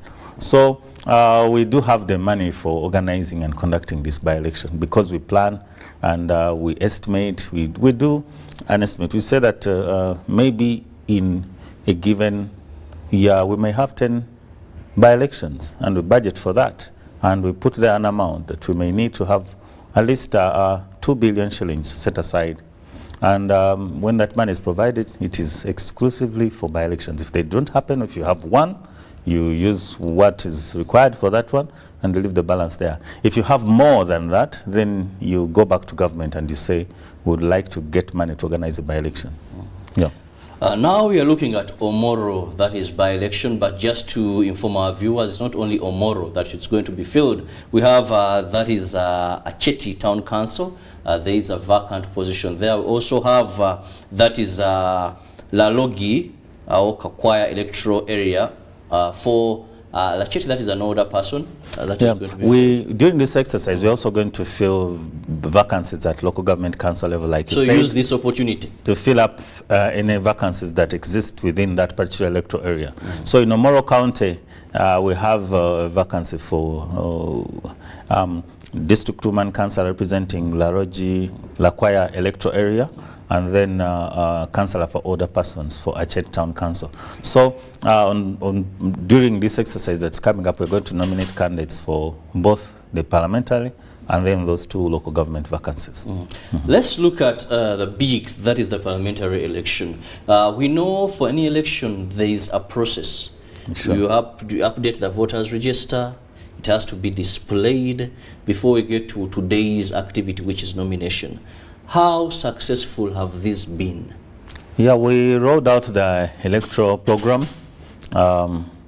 way back at the beginning of April, and we have been executing various activities under that program. We updated the National Voters Register for that electoral area, and we displayed it. And right now, we've finished the process of, processing the returns. How many have been recommended for deletion? How many have been included as new voters? How many applicants did we receive requesting to transfer their voting location? So all those processes have been completed, and we have now a register for that place. And today we are going into the next activity, which is nomination. But of course, before that, we've also carried out other activities, recruitment of election officials, temporary election officials. We've been doing voter education, and also stakeholder engagement, working with the stakeholders to ensure a peaceful process, to ensure that we address any emerging issues, and anything that could be potentially explosive and maybe create a tension or what. Electoral processes tend to have issues, and so where on the ground you address issues when you liaise and work together with stakeholders. So we've been on the ground, and now we're going into nominations, and after that campaigns, of course, and then polling at the end of this month on the 26th of May. Paul, I'm reliably informed that about 10 people have picked nomination forms. We know we have today, Thursday, and Friday for you to look at this. If they have met what is required by the Electoral Commission, then they are potential candidates for this elective post. That is for parliamentary. Now, many a times we've had by-elections very competitive. Many a times we had by-elections, even sometimes shed of blood, because I think all forces come together. It's not like where there's a national election. And issues they have looked at, most of the times for voter registration, it is okay. It is done on an individual basis. But now, where we have people coming to pick, people returning, this is where we see clashes, we see some fighting. Previously, we were under COVID-19. So there were these regulations, numbers were limited. Today, what are the terms and conditions? Are we still in the era of COVID-19? Or now we are going to have the usual way of doing things on this day where nominations begin? Yes. Well, first of all, there are guidelines that apply. They've been there even before we go to the challenge of COVID-19, and they will be in force.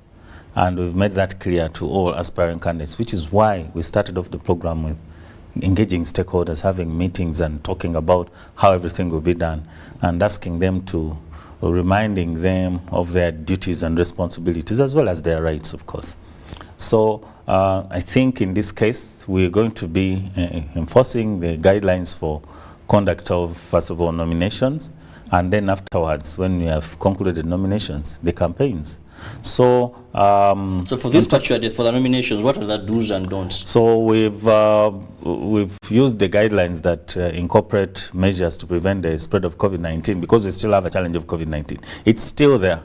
It's still with us. It's still a health risk. And as you know, some countries are struggling so hard. So we don't, much as the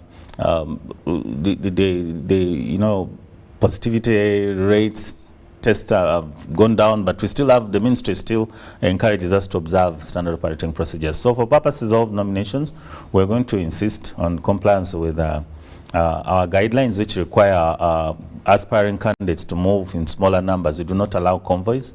You're supposed to move with not more than 10 supporters and not more than 2 vehicles. And the 2 vehicles must not carry more than 10 supporters, because someone may say 2 vehicles and brings 2 lorries.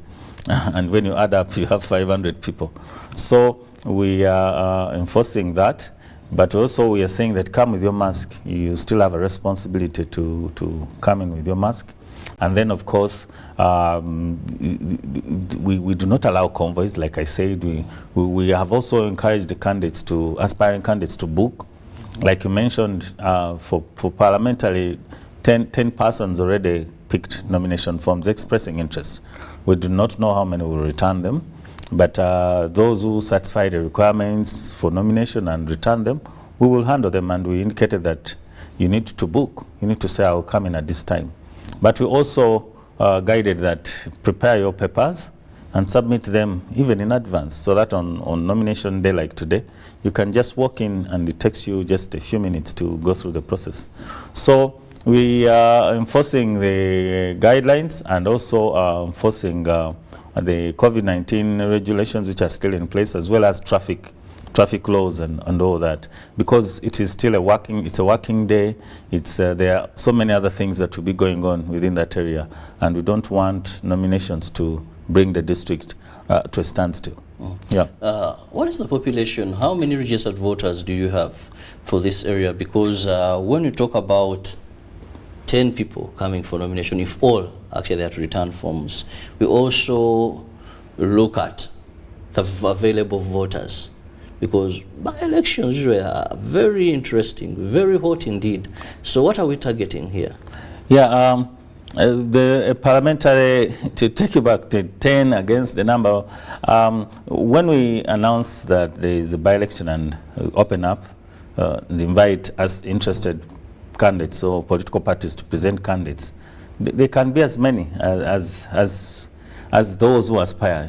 You cannot put a limit. And so we've seen about 10 persons for MP position collecting nomination forms. We don't know how many will return, but we are ready. But you know that it is even open. Even now someone can come in and collect, provided they fulfill the requirements. The voting population, today, like I told you, we concluded the preparation of the register. We will be releasing the very final figures today or tomorrow, because we've concluded the final processes, and they're going to be signed off today. I think they'll be ready shortly. But for purposes of the last election, we had 38,000 voters, registered voters in this constituency. It's not a very big constituency with 84 polling stations, 37 sub-counties, and I think eight sub-counties, 37 parishes and 8 sub-counties. Not a very big area, but like you know, parliamentary elections are by simple majority. So you could have an electoral college, for example, or rather you could have an electoral college if the voting population is 1,000 and you have 10 candidates. The one who has obtained the highest number of votes is declared the winner of that particular election. So it's a simple majority election. Just remind our viewers that you'll be part of the topic of discussion this morning by simply going on us WhatsApp, using our WhatsApp number, which is 0709 60 25 92, 0709 60 25 92, and Paul will be responding to your questions regarding that is the Omoro County by-elections that are scheduled for the 26th of this month, but today and tomorrow is nomination. Now, Paul, most of the times we've had challenges with the register. When these are finally candidates, I'm reliably informed the Electoral Commission issues them copies of the register. Yeah, sure. This issue of I'm not in the register, I registered at this particular polling station, fights in this, but ensue with the register. What is that that Electoral Commission doesn't do right? What is that maybe that Ugandans don't get right? Yeah, the preparation of the voters register is a participatory process. We involve stakeholders in preparing a register so that they own it, and we should not be having this situation of saying that these issues are rising. We've created interventions, several innovations that we've come up with to ensure that everyone knows where they are supposed to vote from. But first of all, that eligible persons register to vote, because that's where we start from. So we opened up the register for update. And did you turn up for update? Did you come in and check your particulars? That's the first question. Because we publicized this activity, and we publicized it in the electoral area where the activity is very, very, widely. Because first of all, everyone knew, if anything, everyone knew in Uganda that there is a vacancy. Because given the profile of the former Member of Parliament, who was also our Honorable Speaker of Parliament. So what happens when a holder of an office dies? We organize by-elections. So I could say that we benefited, or we took advantage of that wide, extensive awareness and say there's going to be a by-election. Immediately after the burial, we went on the ground and engaged and said, this is the program. Mobilize all eligible persons, and that was done. Now, after that, of course, after the update, we also went back for display, public display at each polling station of the register. And during the display, you confirm that your particulars are there, or you even recommend that this person should be removed from the register. They are not supposed to be there because they are dead, or maybe they got there on that register unlawfully. Their presence on that register is not in accordance with the laws, and there are laws on that. Then final, of course, you can access your voting particulars. The register is a public document. If you punch in your details on our website page, there's a voter location. There's an app for knowing your polling stations. Then, of course, we also give a copy of the register to nominated candidates for political parties. So I think it's a public document that should be accessed by stakeholders, and we make sure they do access it. We have a responsibility as voters to ensure we do that. We also issue a voter location slip.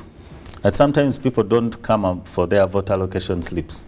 And so on polling day, voter location slips is basically an extract from the register, and it helps you to conveniently locate your polling station on polling day. But what happens is that sometimes they are not collected, and then someone comes to the polling station saying, well, I voted here in 2016, and here I am. Why am I not on the register? But the register has been going through updates. Probably this polling station was relocated, or a new parish, or even a new district was created, and so many things could have changed. Happen. So I think as the Electoral Commission, we've done all the necessary innovations. We will not stop at mobilizing, but there's also a part that the public has to do, the voters have to do, and the political parties for that matter, to ensure that we don't have issues that... and actually, from the general elections of 2021, with the introduction of technology, including biometric voter verification kits, we've seen that voter register-related complaints have decreased. They have gone down. Okay. Well, just remind our viewers, you can be part of the topic of discussion this morning by simply sending us an SMS or a WhatsApp message on the number on your screen. That is 0709 60 25 92 0709 60 25 92. Well, and I'll be reading some.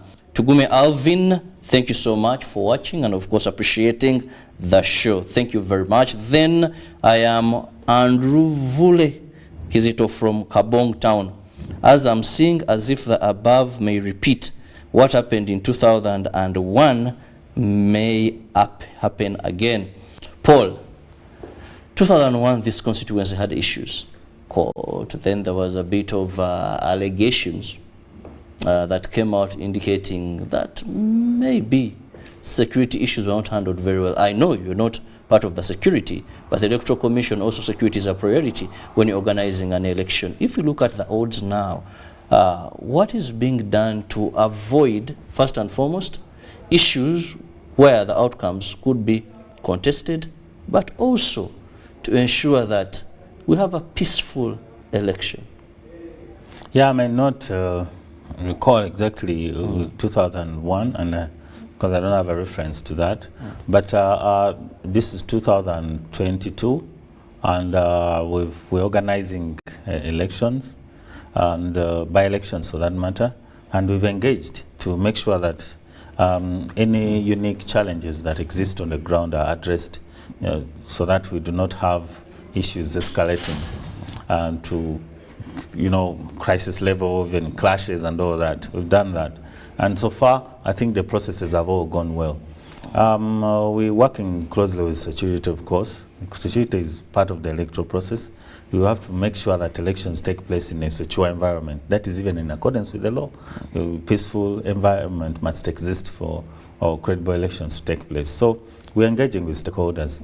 But we're also going to get candidates between these 2 days. Candidates give the electoral process a face. Now you know who you are dealing with. You stop, working with moving targets. Now you have a real candidate whom you can hold accountable.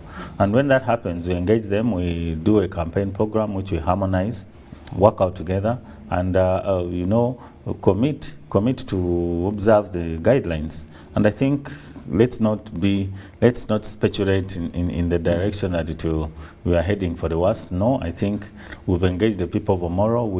The first thing we did was to go and show that it's a constituency going through a time of bereavement.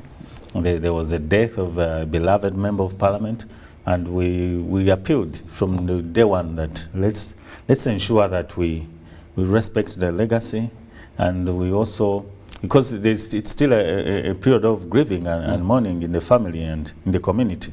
And I think that also will help us to make sure that we appeal to, responsible conduct as one of the way to respect the deceased, but also the voters and the population. And the laws, there are laws that to apply, and I don't think anyone wants to be caught on the wrong side of the law, because you can lose it.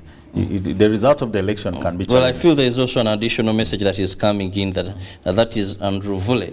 He says, government has declared that Uganda is COVID-19 free. So which SOPs are you still talking about to be observed? I've not had government declaring Uganda is COVID free, but that is free. I think the minister is still, the minister was very clear.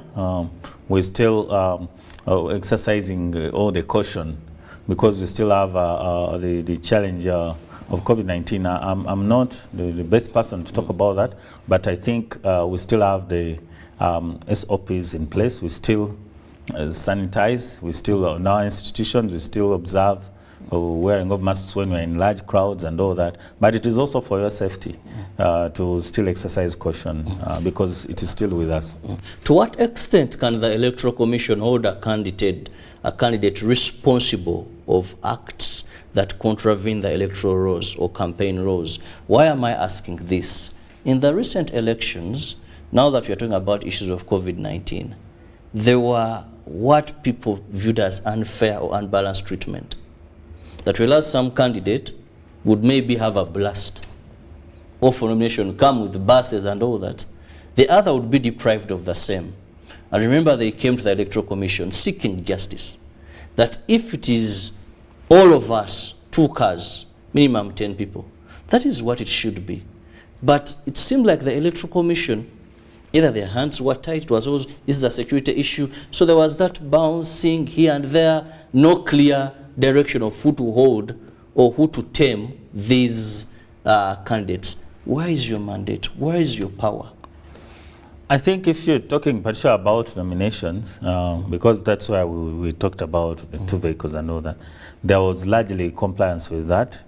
The numbers that we gave the presidential candidates, if we look at what happened when we went for presidential to Chambogo, the numbers that turned up were within the recommended numbers and the vehicle movements. And if you recall well, in that tent, and I remember it was broadcast live on UBC, the candidates, aspiring candidates and their followers, the people they came around with, they were within the acceptable numbers. Of course, when we went out to campaigns, there were issues that kept coming up, and of course, as a result of exceeding the numbers that had been put in place by the ministry, recommended by the ministry at that time, and the approaches, they resulted in some clashes that we saw. We still engaged. We still engaged with the candidates, like you said, and appealed to them and challenged them and called on them. We even called off candidates' campaign meetings as a result of that to contain the challenge that we had before us. I think those were measures. The commission took serious measures. We even called off candidates' campaigns at presidential level in some areas. But I think it is very risky for a candidate to go against electoral laws, because the moment you do that, then you are going to be challenged, and it can result into a petition that can set aside the result of your election if you have been a successful candidate. So it doesn't work in your favor. It's good that we advise that you follow the law, because if you don't, the law will catch up with you. And it is Electoral Commission and so many other stakeholders, because in most cases we are Electoral Commission, we've nominated you, we're still at the venue, and then you go out there into the community. There's a responsibility. The community has a responsibility to keep their candidates accountable as well. Yeah. Now, a number of surveys were being done about Uganda's trust in the Electoral Commission, and rankings weren't that very interesting. As we go into this by-election, of course, away from the two local governments, more interest now goes to parliamentary level.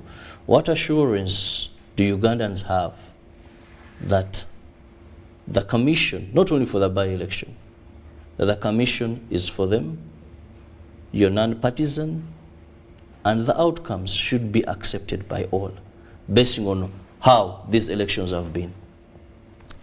Yeah, like I said earlier on, electoral processes are participatory processes, and they are not really an Electoral Commission matter. It is ours as a community. Because this process, when you look at how the processes are done, who is conducting the exercise? We've recruited staff, I told you about that, from the community. We're engaging the leaders from the community to organize the election, and everything goes back to the community. Some actions that we're doing, some processes are here in Kampala, budgeting, recently we had the Kayunga, was LC5 district chairperson by election recently, and yeah, we organized and concluded the election. Of course, I can't comment so much about it because the result of the election have been challenged in courts of law.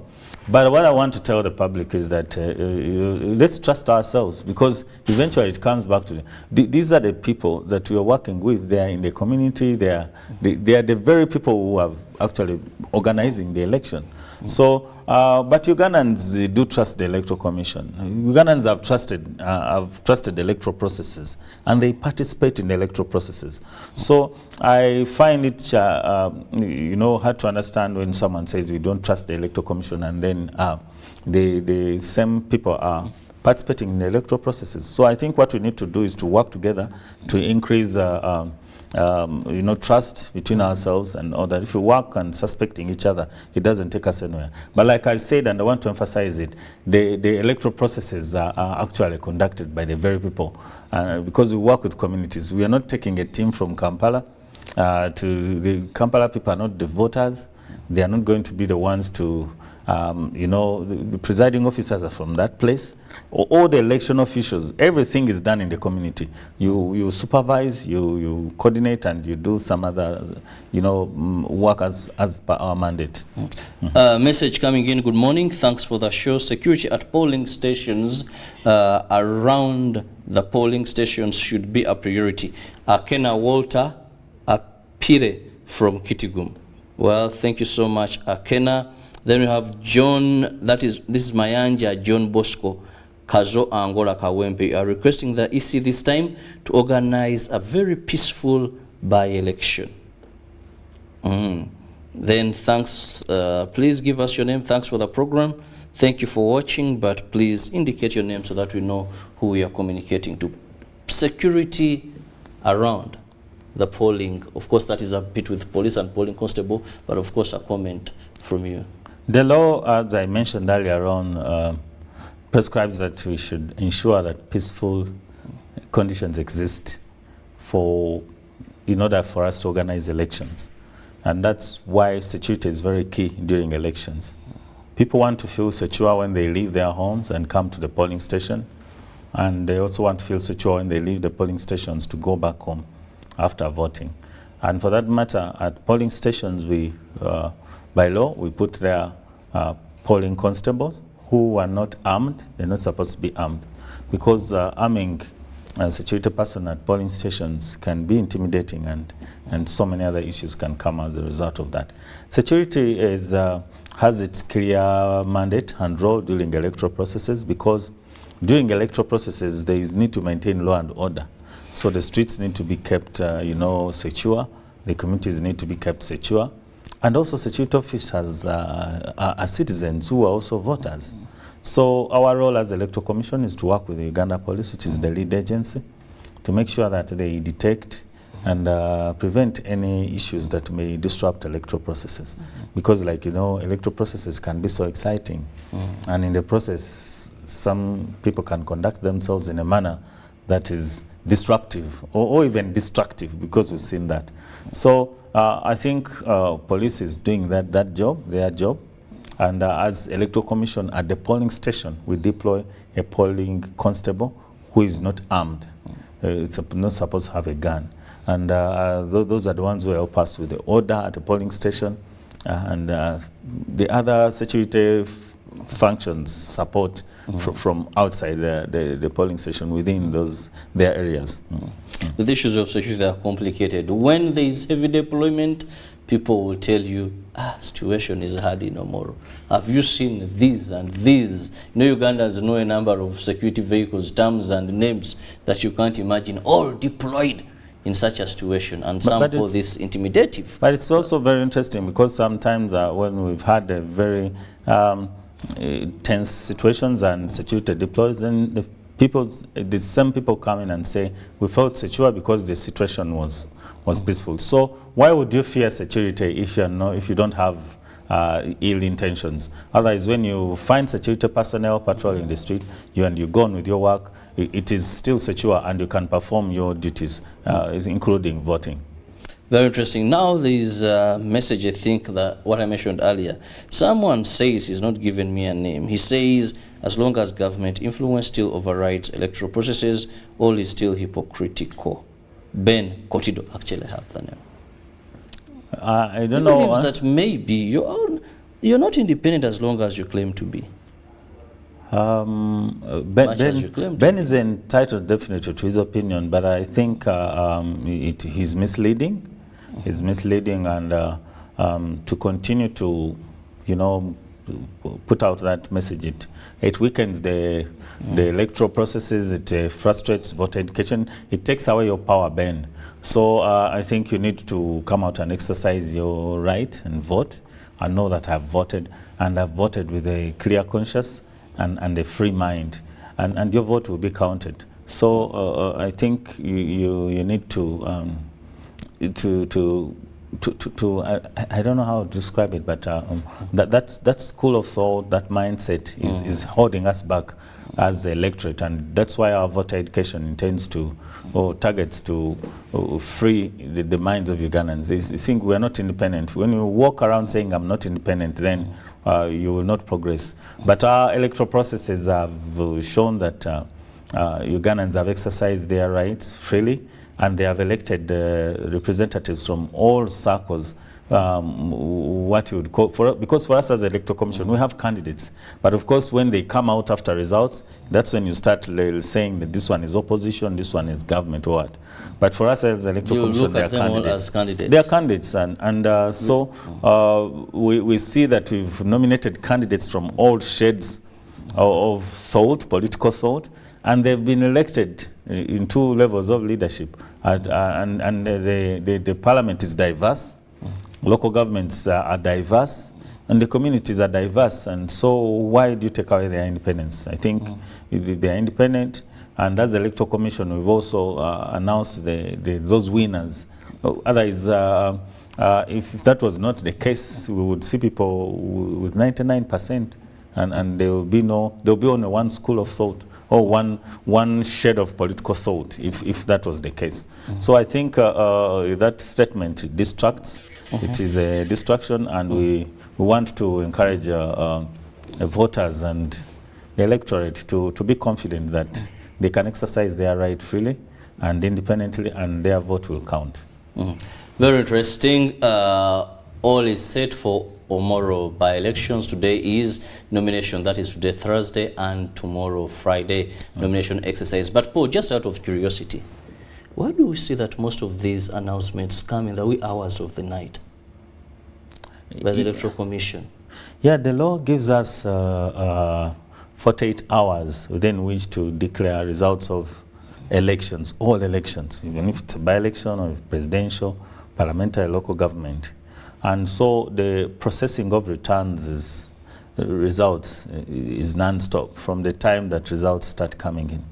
So depending on how big the electoral area is. People here during the day, this coming, so and so is leading, then more. No, yeah, it is, just follow the process. Just follow the process. Because we close stations at 4 p.m. and then there's counting at the polling station, where they announce the performance of candidates at that particular polling station. Then the polling stations within the sub-county are all brought together and collected for purposes of accountability, and then delivered to the returning officer, who then, in the case of presidential, processes and go through a system that brings them to the National Tally Center. That process to get all so many polling stations counted. Presidentials are usually during the day. No, but we don't. We count throughout the day. But we count. We declare on the second day towards the 48 hours. You know that they are not declared in 24 hours. We use 2 days almost. And yes, it happens during the day, but we've also declared results of by-elections during day. But it is hard to declare a by-election during that very day that we've just finished voting at 4, and the results are out at 6. It is impossible to do that unless when there are 2 or 3 polling stations. In a case where you have a smaller electoral area, or 84 polling stations in this case, probably you can have the results around maybe midnight or 11 in the night, depending on how you've retrieved the geographical terrain. Some results coming from islands, and they have to be also tallied, because every vote must count. That's what you're telling us. And what we do is to make sure candidates have the observers there and all that. So if you went to sleep when your candidate has won at your polling station, and maybe even in your parish, and then you celebrate that you have victory, and then you say that at 3 a.m. when the commission announced things had changed, it's because now this is the cumulative. We have brought everything together, and the performance of the candidates has kept, changing along the way. Either the one who was now the very last, or the second last, or whoever position, their results have now been tallied together. So I don't think it is true that it is deliberately intentional that you have to wait until late in the night when everyone is asleep. No, it's because you have to do that within 48 hours. And by the way, we do not sleep. It is continuous process if you've observed it. And if it comes into the next day, then it is announced at around this time. But if it is finished at 5 in the morning, then we have to announce it there. If it is at 2, then we do it there and then. Thank you very much. Let me just have your final remarks to the people of Omoro, where we're going to be having these by-elections, more so on the nomination exercise going on, starting today. Yeah, the people of Omoro have conducted themselves peacefully since we started this electoral process. And the stakeholders there have been very, very, engaging and very considerate. And we think and we would love to see this continue throughout the rest of the electoral process. We appeal to political parties to definitely organize their candidates very well so that they present what is required and so that their applications for nomination is successful. Then, of course, as Electoral Commission, we commit to conduct the exercise in a credible manner, in a fair manner, and we are set to work together with the stakeholders and the voters to deliver a credible election. Well, thank you so much, Paul Bukenya, who is the spokesperson of the Electoral Commission. We've been looking at nominations for Omoro and, of course, the Omoro by-elections. May the best candidate win when the polling day finally reaches us on the 26th of this month. Let's maintain peace. Let's not be divided by politics, more so by elections. They come and go, and we shall still remain as neighbors, as relatives, as friends. God bless you.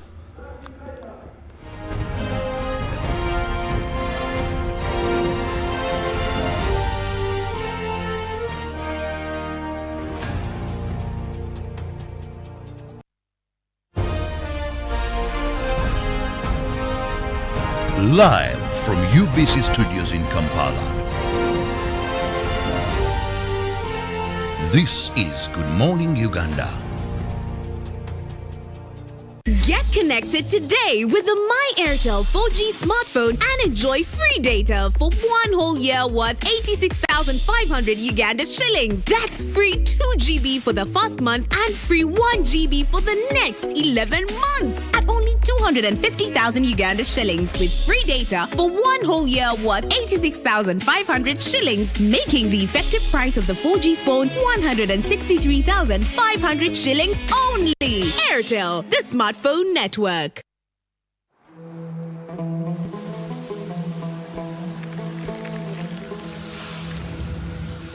A World Cup in the desert? The first one in the Middle East. The first to be held at the end of the year? That's crazy.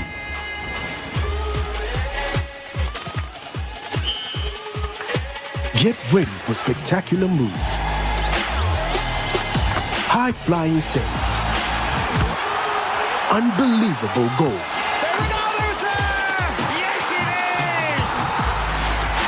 Out of this world celebration. Would you believe it? What a moment here! All 64 matches live. That's over 5,000 action-packed minutes of the FIFA 2022 World Cup Qatar. Now that's crazy. Catch all the action only on SuperSport, your world of champions. On Go TV. Love it.